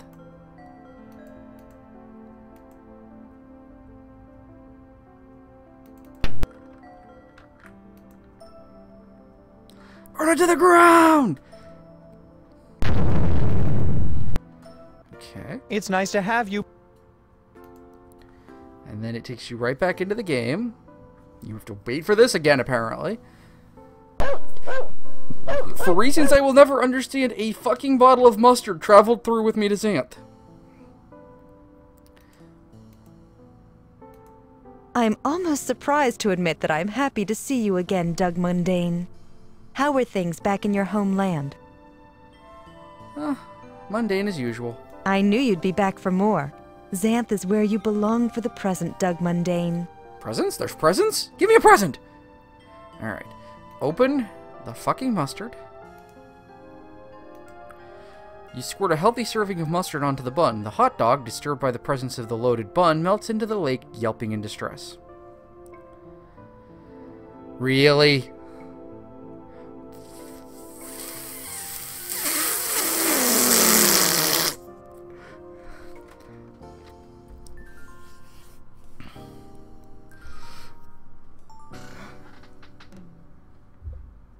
You're just enjoying me just hitting levels of puns that I can't stand, Car, aren't you? Aren't you?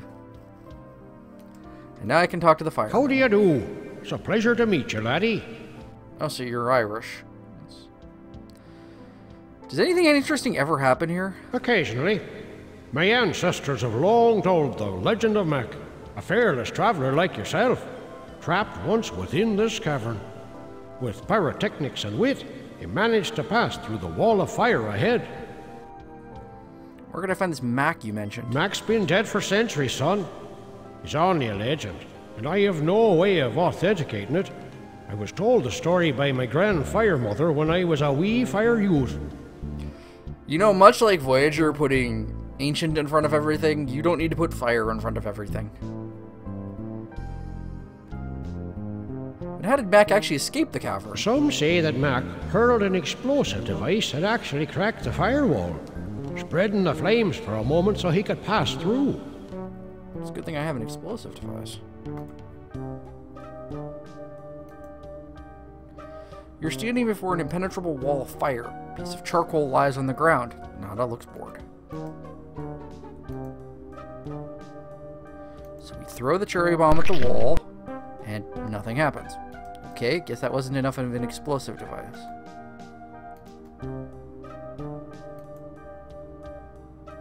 Am I really gonna have to sit through it again? Yep. Every time!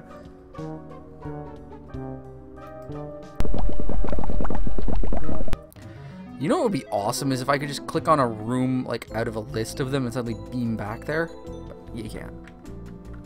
Okay, I have to switch back to pick mode. Stand on the pad, flip back to the map again. Go to the rubbing room. Use the charcoal to get a rubbing. You carefully run the coal back and forth against the surface of the brown paper, producing a rubbing of the previously illegible... Illegible? Oh, I'm mixing it up with ineligible. What? Okay, now... look at the paper.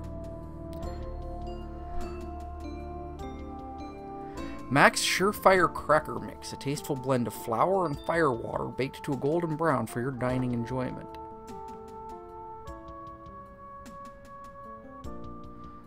Holy crap. Sorry. It has been one of those 24-hour periods that's completely, like, terrible things happen, and then all of a sudden they're like, oh, hey, no terrible things. A tasteful blend of flour and firewater baked to a golden brown for your dining enjoyment. So, okay. You peel off a little of the cherry bomb. Well, that didn't do anything. Flour and firewater? Where am I going to get flour and firewater from? No! What the What? You've got to watch what you eat in Xanth. I didn't eat it! I said open it!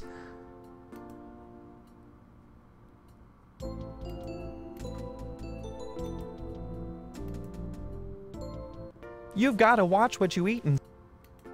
I'm afraid you've lost... Oh, come on! Oh, for fucking finagle.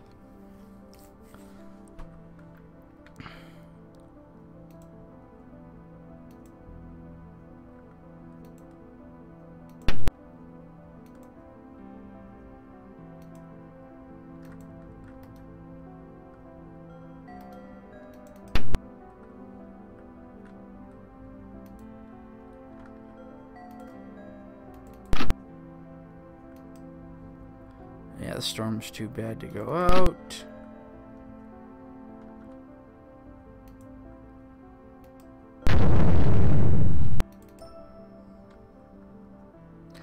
It says I opened. It says I ate the cherry bomb.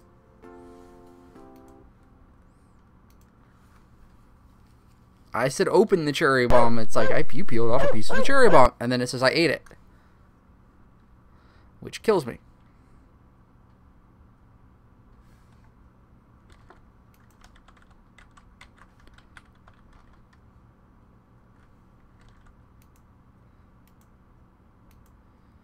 And then I have to... I'm on... I knew...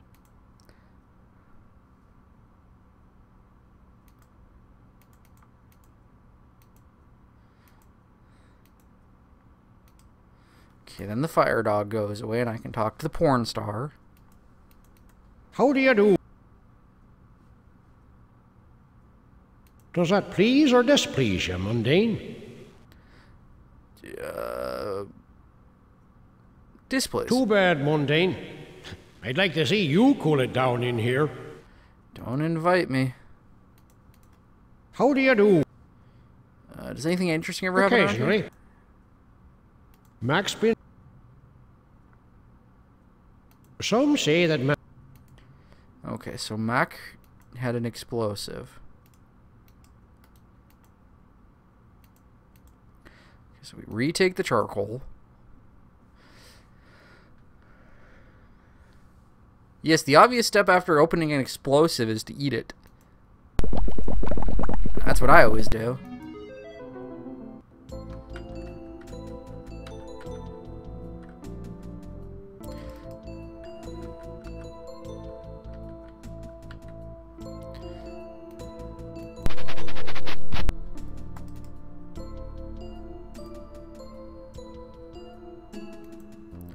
Okay, Max Surefire Cracker mix, a tasteful blend of flour and fire water baked to a golden brown for your dining enjoyment.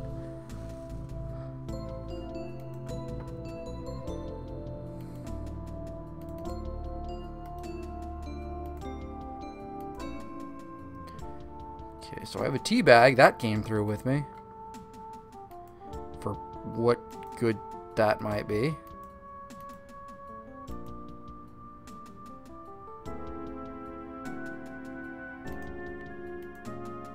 Okay, there's the flour.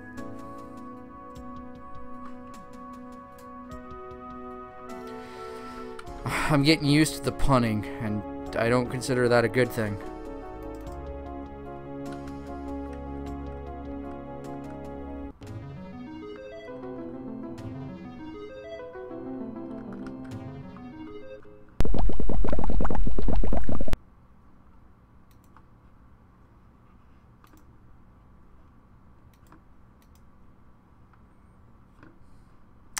So I need some fire water, which is booze to the best of my understanding.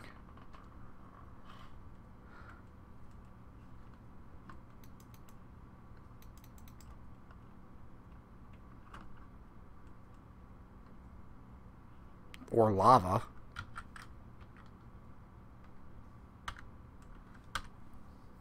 Come on.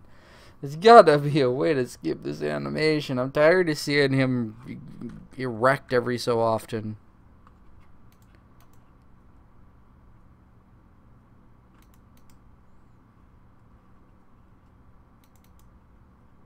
It's hard to judge the size of the opening in the cave ceiling from here, but it looks quite large enough for you to fit through. Light from a bright sky shines through the opening, illuminating that section of the cave. Underwater like.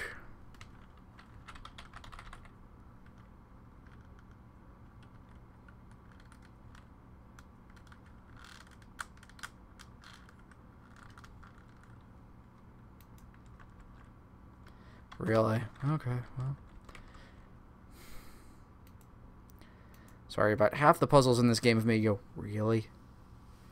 Yeah, and it's made a man... Did it just, like, get quiet? Did I bump the mute button or something? Because I just noticed I'm not hearing the game.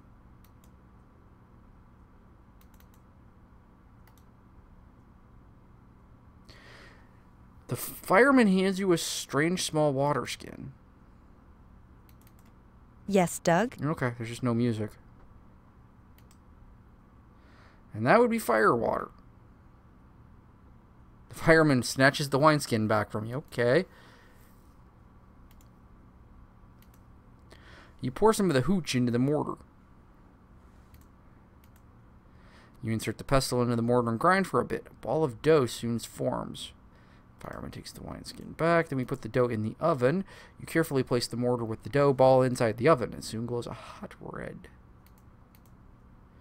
With a couple of nearby rocks, you lift the mortar from the natural oven and set it gently on the ground.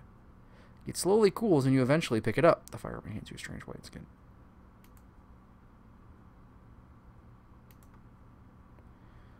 Okay.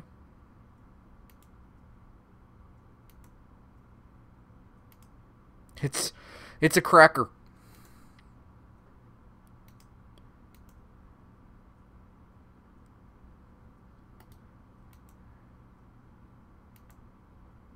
Oh, come on, what? It's a firefighter's hat. He's a fireman. I think I might have accidentally muted the game, because, or the sound effects or something, because I'm not hearing shit. It's all on, just don't hear it. Huh?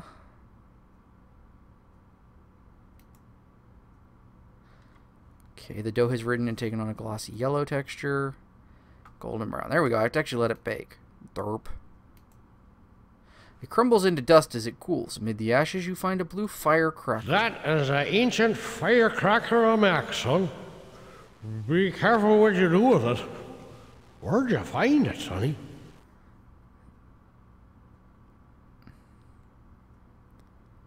I'm going to commence with some firecracking presently. Apparently frightened by the sight of Mac's cracker, the fireman melts into the lake.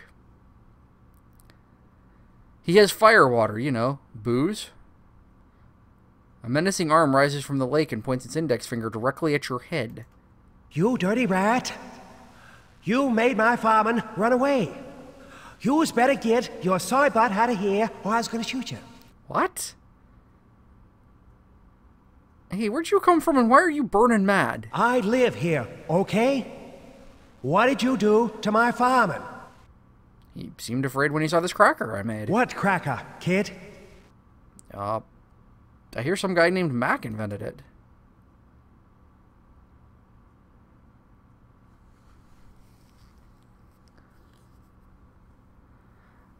Okay, so James Cagney apparently wanted to have a cameo. Light the firecracker. Toss it. And then wait.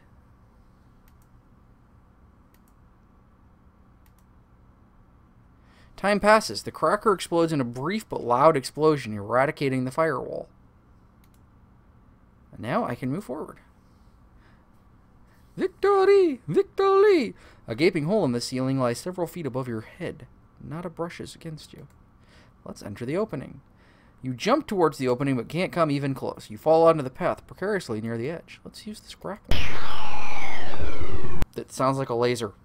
You wind up and throw the hook at the gaping hole. It whistles towards the opening, makes contact with the surface, and becomes firmly lodged. I wonder something. Can I see my score? You have amassed the rank of 393 out of 1,000 points, giving you the rank of Daring Dabbler. Channeling a wee bit of infocom there, are we, guys? Just a scooch. You struggle up the rope, praying that the grappling hook doesn't fail. You feel a few of your precious items falling from your pockets into the lava below, but you persist and are soon safely through the opening. A lot of alliteration. So what did I lose? A lot. A small violet gem emerges from within the hilt of the sword and glows slightly. I'm building the Ocarina of Time. We've done it! We've escaped the region of fire! This must be the edge of the region of water. Is that any relation to the water wing? Are you serious, Doug? Or are you just being sarcastic? Oh, I'm serious. It just keeps getting better and better. Good. I'm glad to see that you're gaining an appreciation of our fair land, Doug. I dig it.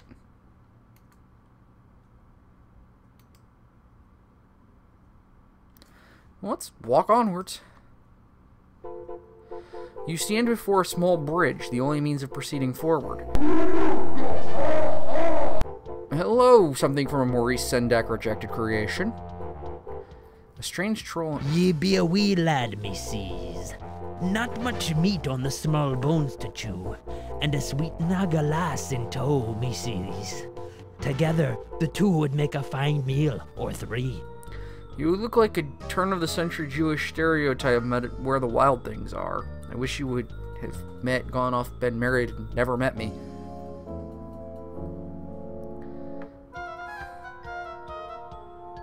What's this troll toll the sign mentions? I exact a fee from every traveler who'd cross this bridge, ye see. Although some I do let pass for free. Why do you let some pass for free? Sometimes the mood just hits me. Are you in the mood right now? No. Please don't eat us, Mr. Troll. We don't mean you any harm. Give me a reason why, and then ye may not die. We're card-carrying liberals. We'll do something for you for free? For free? No fee? Yes, then ye can help me.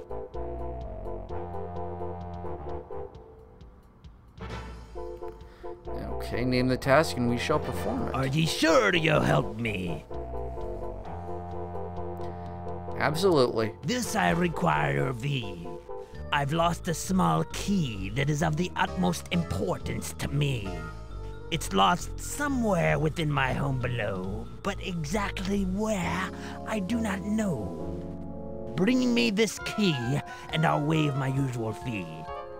I see, so we should find your key for ye, and passage through we'll get. Everybody knows she's a Naga. She's hiding her fucking tail, and they're all like, hey, Naga Princess, what the fuck's up? So what does this key look like? Silver it is in color, small it is in size. You sure do talk funny, troll. Just fetch the key, punk, or my fee ye will pay. Wow, you didn't rhyme. So what's this key unlock? The key ye seek unlocks a case in my lab. Within the case are the products of my ingenious work. If ye return the key, I may show these things to ye, but be warned, I'll only wait so long for the key. Where's your home? Under the bridge, as I've already told ye. Fetch me key, boy, and bring it to me lest I lose my patience with ye and exact me fee. I see. What if I just cross the bridge and never come back? Oh, ye will be back. Of that I am sure. Ye'll not get far if ye do not find me key. Can you direct me to the gap chasm? I haven't the foggiest, mundane. Find me key or pay me fee. Okay, we're off to find the key. Good You'll luck. see. Find the key and return it to me.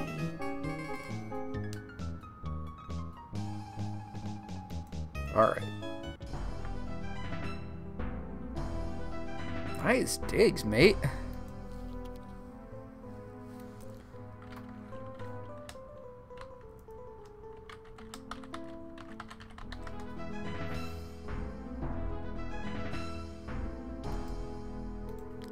It's an abstract painting you don't much care for. The troll clearly has quite erudite tastes in art.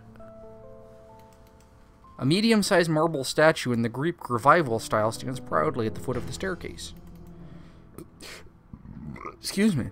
The small fire burns away under the troll's elegant mantelpiece. The troll's fireplace is of late Victorian design. It's nice to look at, but it's probably pretty uncomfortable inside. I would want to sit in it anyway.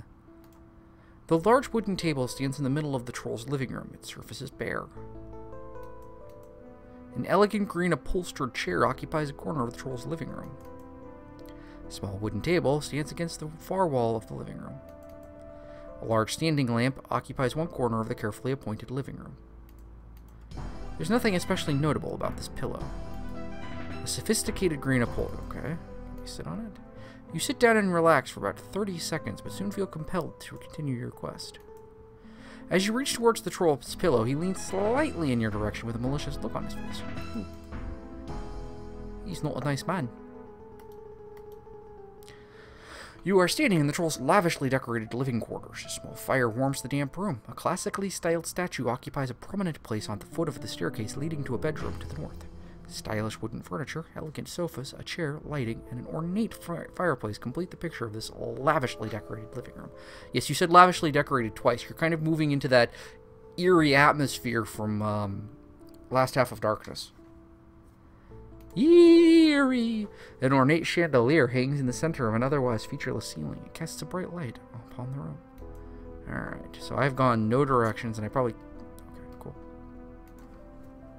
Eerie ambience! The troll's lab is a tidy room with a wood workbench on one wall, a metal tool locker, a sink, and a deep well. Well. There are all sorts of weird tools and gadgets in here you don't recognize. It's an ordinary-looking green button. Underneath it is the small plaque with the words "Open Lower" embossed on it. That's open upper.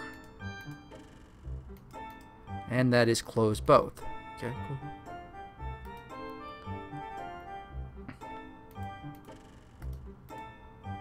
The tool chest is locked. The troll lost the key to it years ago. He's long since given up on it.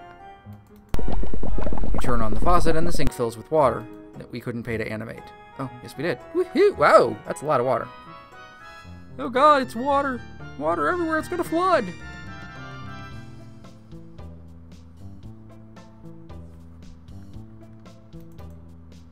And turn off the faucet.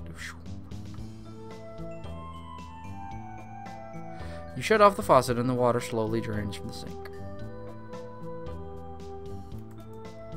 A deep circular ceramic well lies embedded in the floor of the troll's laboratory. You see a shiny metal key at the bottom of the empty well. Oh, well, well, well. Have ye found me key yet? I'm still looking. Should have it any minute now. Will ye best be finding it soon, or ye will see me exact me fee. I see. As you approach the troll, he shakes his head slowly, clearly indicating that he'll not let you pass. Alright, oh, I see. Let's press the top one. Green button appears to be jammed. It won't budge. You press the blue button and the red button pops back up.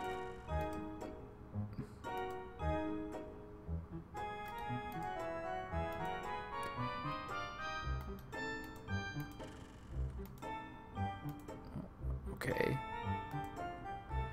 Turn on the faucet. Yes, very slowly while I sit through the entire animation every time. And the sink fills with water, and the penis, and the ear, and the florgan. Eat your fluoride, boys.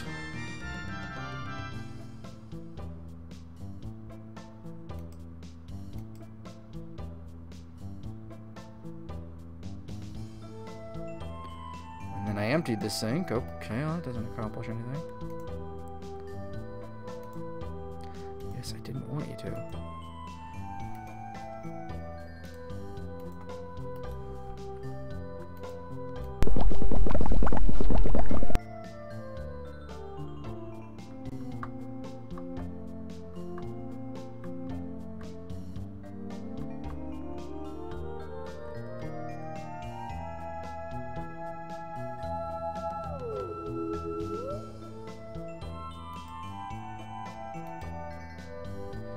Okay, turn it off, but don't empty the sink.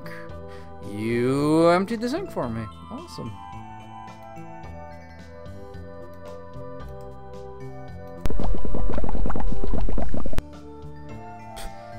Yeah, I'd love to have broken whatever ground created this animation.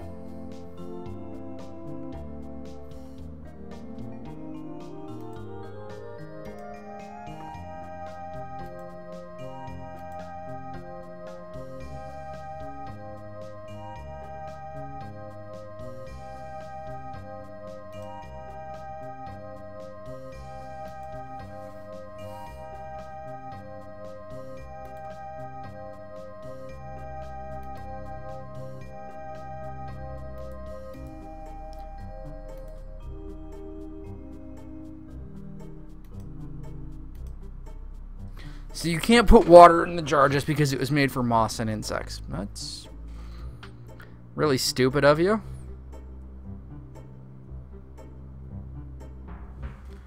Why do I get this feeling I have to, like, decoy him so that I can fill the tank?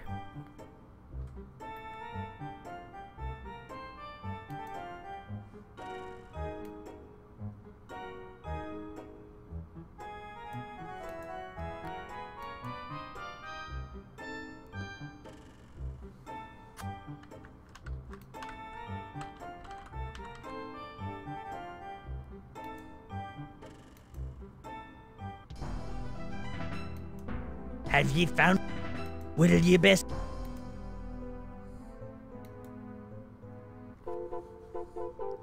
Alright. We'll come back, don't worry about it.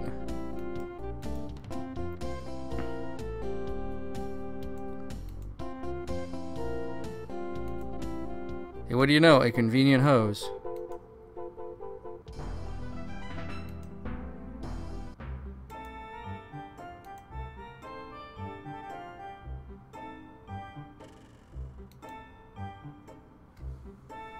Really?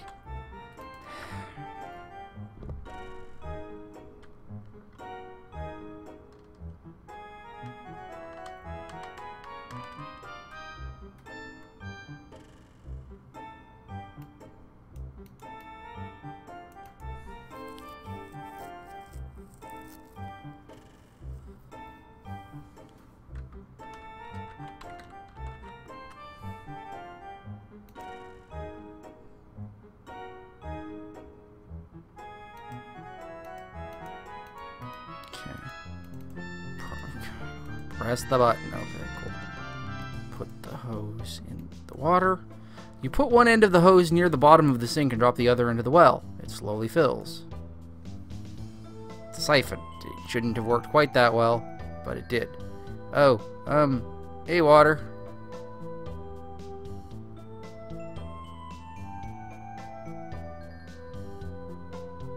The well overflows, and soon you're knee-deep in water. You hear the troll approaching. That was very impressive, Doug, but you were seconds away from becoming Troll Chow. If you're going to win this game, you're going to have to find that key. Has anybody ever noticed that in adventure games, keys float? Have you ever actually seen a floating metal key? I'm afraid you've... Honest question, have you ever actually seen one that floats? All of mine don't. Mine sink, because they're made of metal.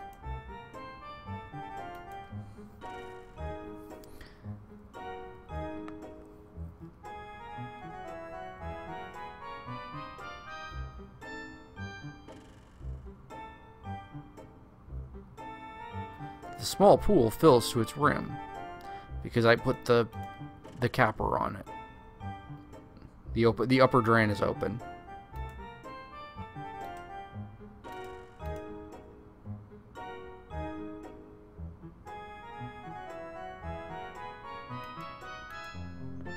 Just like the kind in the basin. Oh, wait, so this one didn't. I actually had to swim for it. You swim to the bottom of the well, recover the missing key, and resurface, feeling refreshed. Repossessed? The key fits the chest's lock, but you can't turn it. Perhaps the troll can help. Have ye found... Yeah, I got it right here. Ye have me key.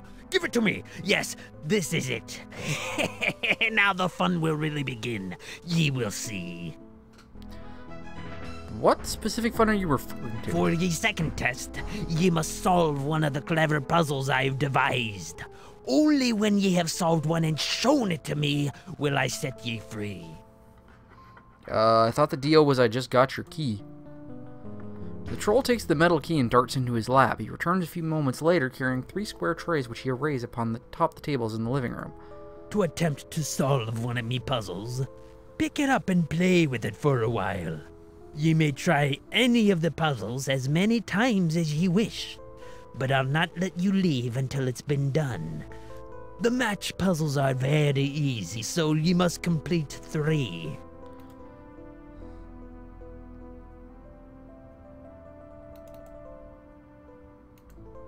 So let's play Pentaminos.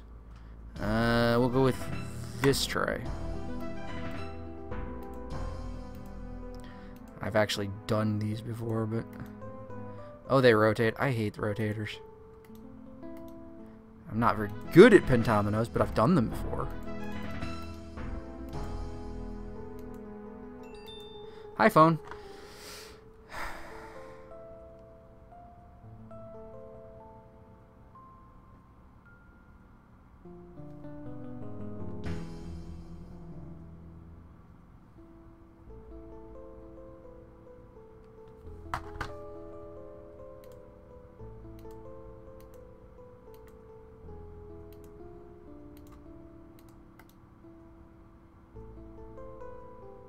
Oh, and I know I'm doing this wrong, so no need to even tell me that. It's like, you've botched this one. Yes, I'm breathing. Of course I've botched this one. Let's try a different one.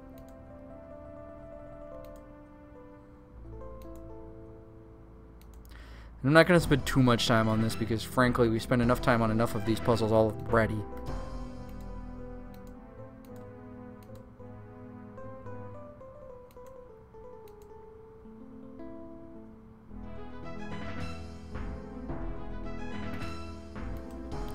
Oh god, it's Inherit the Earth all over again.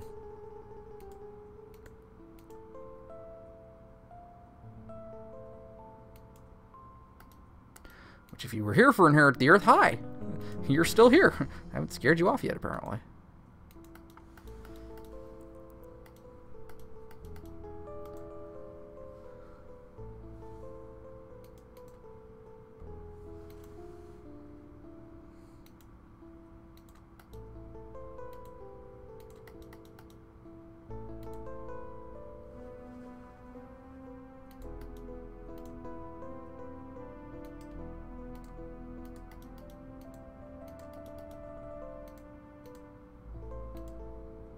Despite my best attempts, I haven't gotten rid of you just yet. Well, that would be awesome if that wasn't bad.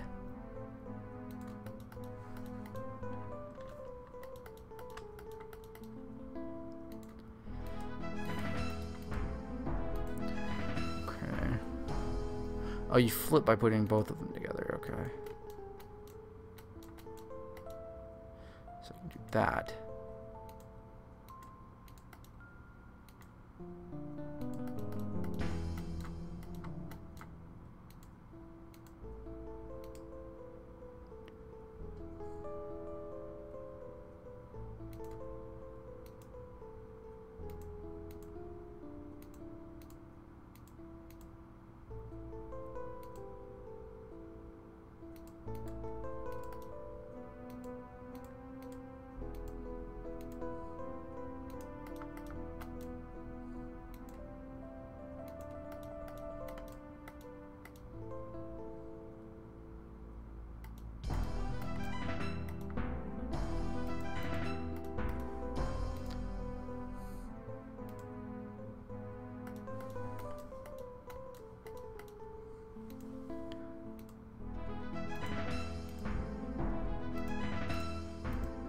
Also, in case anybody was going to ask, I have no idea what the solution is. I'm sort of just winging things at the wall and seeing what sticks and doesn't kill me.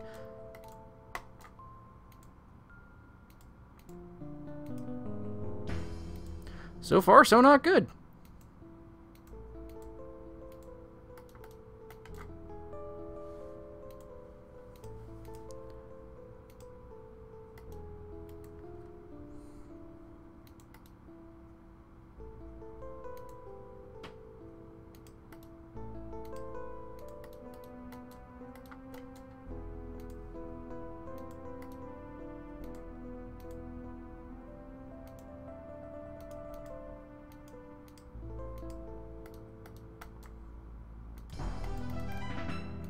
I swear that's gonna be like the fucking like catchphrase for this stream. It's like, so far, so not good.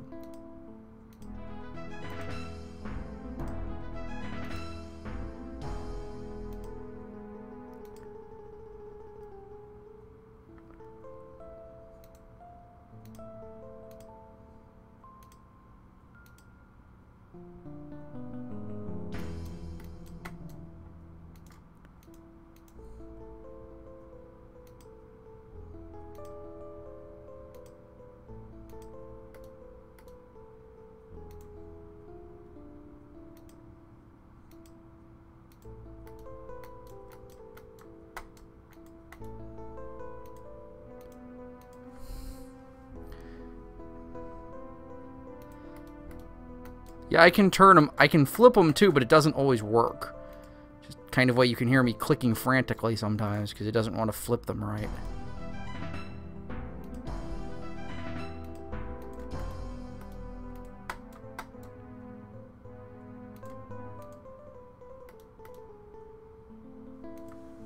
Yeah. Let's go with one of the easier ones, just so I can get this done in a reasonable amount of time. Oh, it's a gridlocked puzzle. I love these. Move the large block from the upper left corner to the lower right corner, or lower left corner.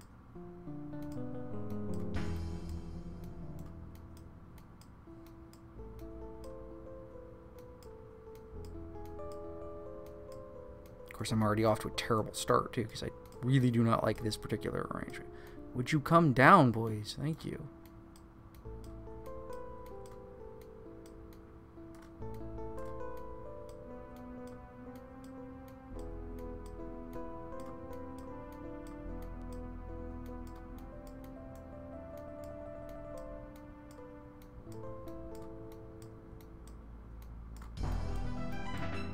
Yes, yeah, I've just locked it in, too. Just irritating as fuck. No, get out there.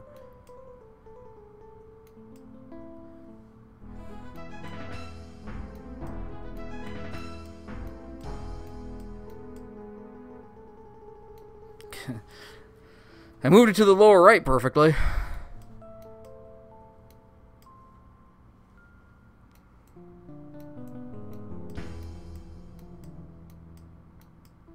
Boy, I was playing Tetris when you weren't an accident yet. Wait. I don't know what that means. I'm about to put it back, too. I just realized that.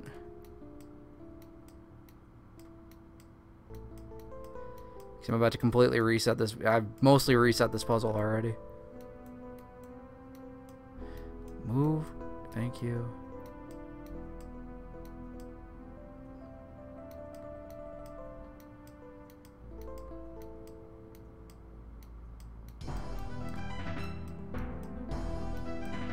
It's the stiffest version of Gridlock I've ever played.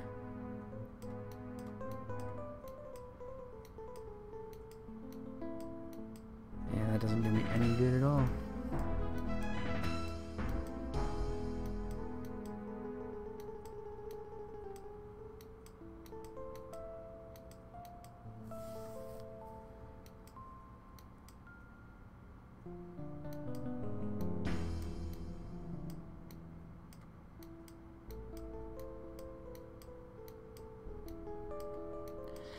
That's useless as hell.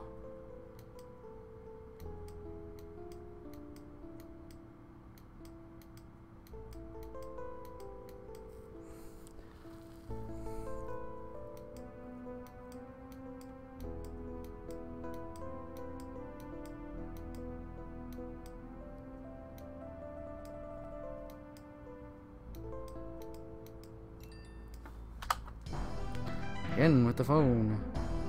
Again with complete crap adver spam.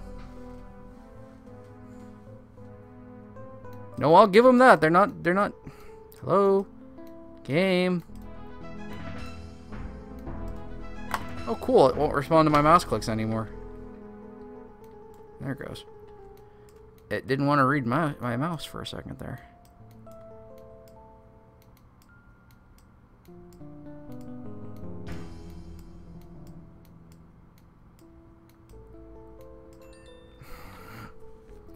I can't ignore anything today either. I have to read all this email as soon as it comes in, and all these messages, and It's a fucking spam from my fucking phone provider.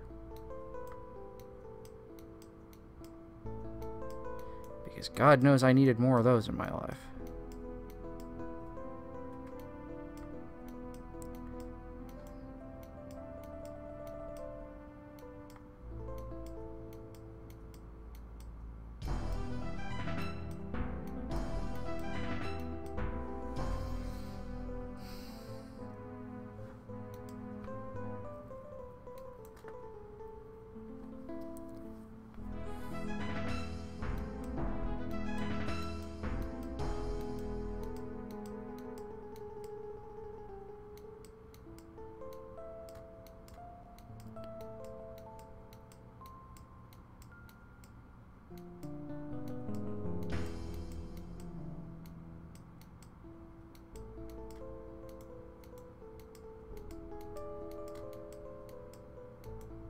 Boy, I did it faster.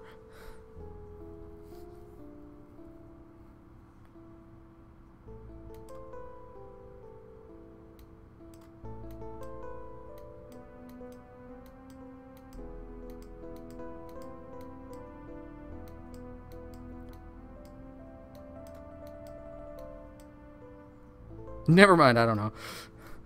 Okay. Thanks for trying anyway, though, bro.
I should know how to do this puzzle. I've done this puzzle. That's what's kind of aggravating me.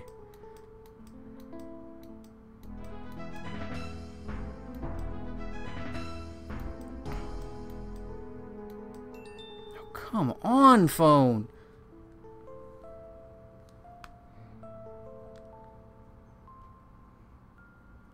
Hello, unlock. I have no idea why you did that. Yay, more Twitch people. That's why I follow 2,000 people on Twitch. Well, I don't. You can't anymore. Let's hear it for Twitch updating.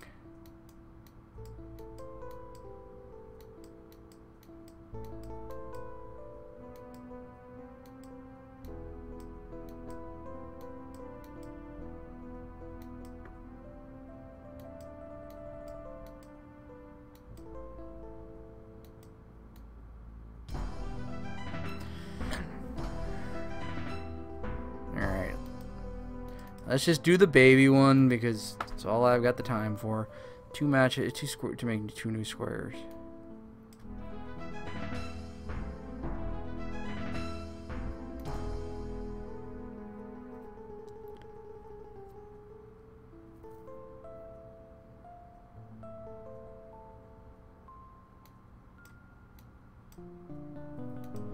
But that does make 2 squares. Yes, I know it wants 2 perfect squares. What are you fucking doing, game?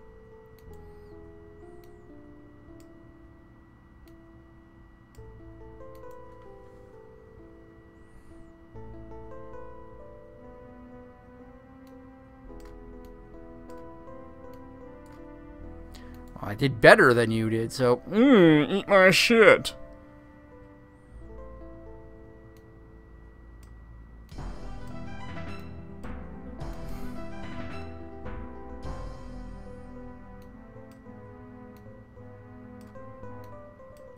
Okay, I don't care if you want 2 squares. I gave you 3 squares, so enjoy yourself.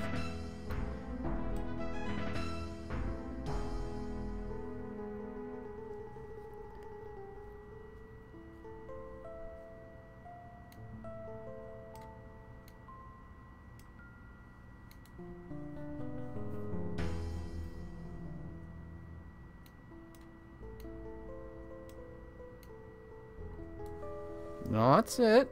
Give it to me. Give me the points! Grr! Anger face.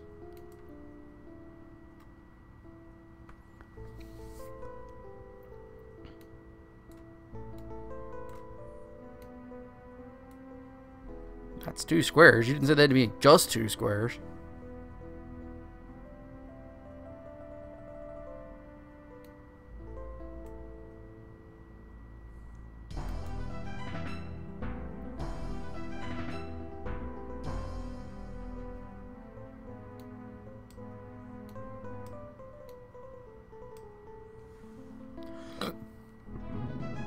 Excuse me.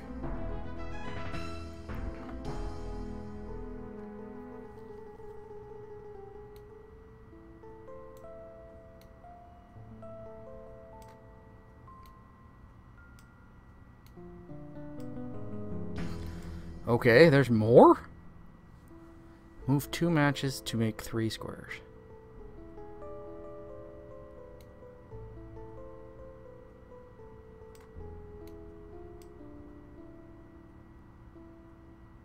Okay, that didn't count as a move, apparently.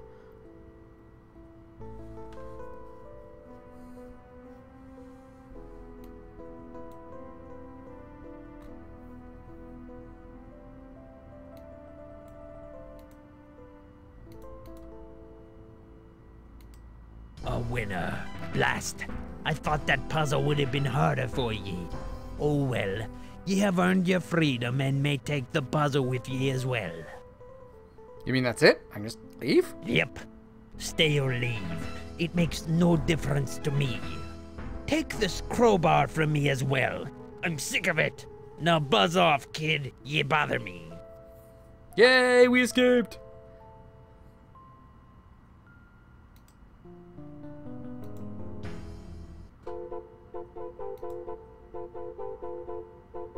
So now we have 4 gems.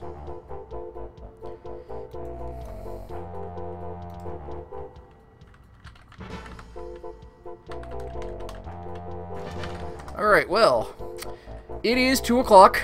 I need to go ahead and wind down and get ready for things I need to do tonight, because I have class. I have to go do the educational self-learnings. It is fun time party excellent. Talk, talk, talk, talk, talk. So, thank you for coming out tonight. Whether you're with us live or in the archives, it has been an absolute pleasure entertaining you today. Thank you for being who you are. And you know who you are because you are who you are who you are. I'll just run off some names that I see here real quick. I see Cajun Fox, I see Cartube40, I see Dehumanization, G Willikers 420, Shadow Eater Evil, and Zetsubara. So next time, we will probably be back tomorrow. We will see what circumstances are circumstancing, but back sometime tomorrow. We'll get some more wunderbar Adventure-Funs in. Ja, wie Lied did Kantis und do the monkey dancing. Dance, dance, dance, dance. Ha! And until then, I am, as always, when I am being the person who I am Flynn Church, and this is the Church of Flynn. Thank you for coming out. We will be back tomorrow, and until then, thanks for being a fan. On behalf of myself and the Choir Boy moderation team, I wish you and yours the best of all possible futures. May whatever you put your faith and belief into bring you that best of all possible future. May you never need, may you never want, and may you never be alone. Until then, I look forward to seeing you again when I see you again, whenever that might be.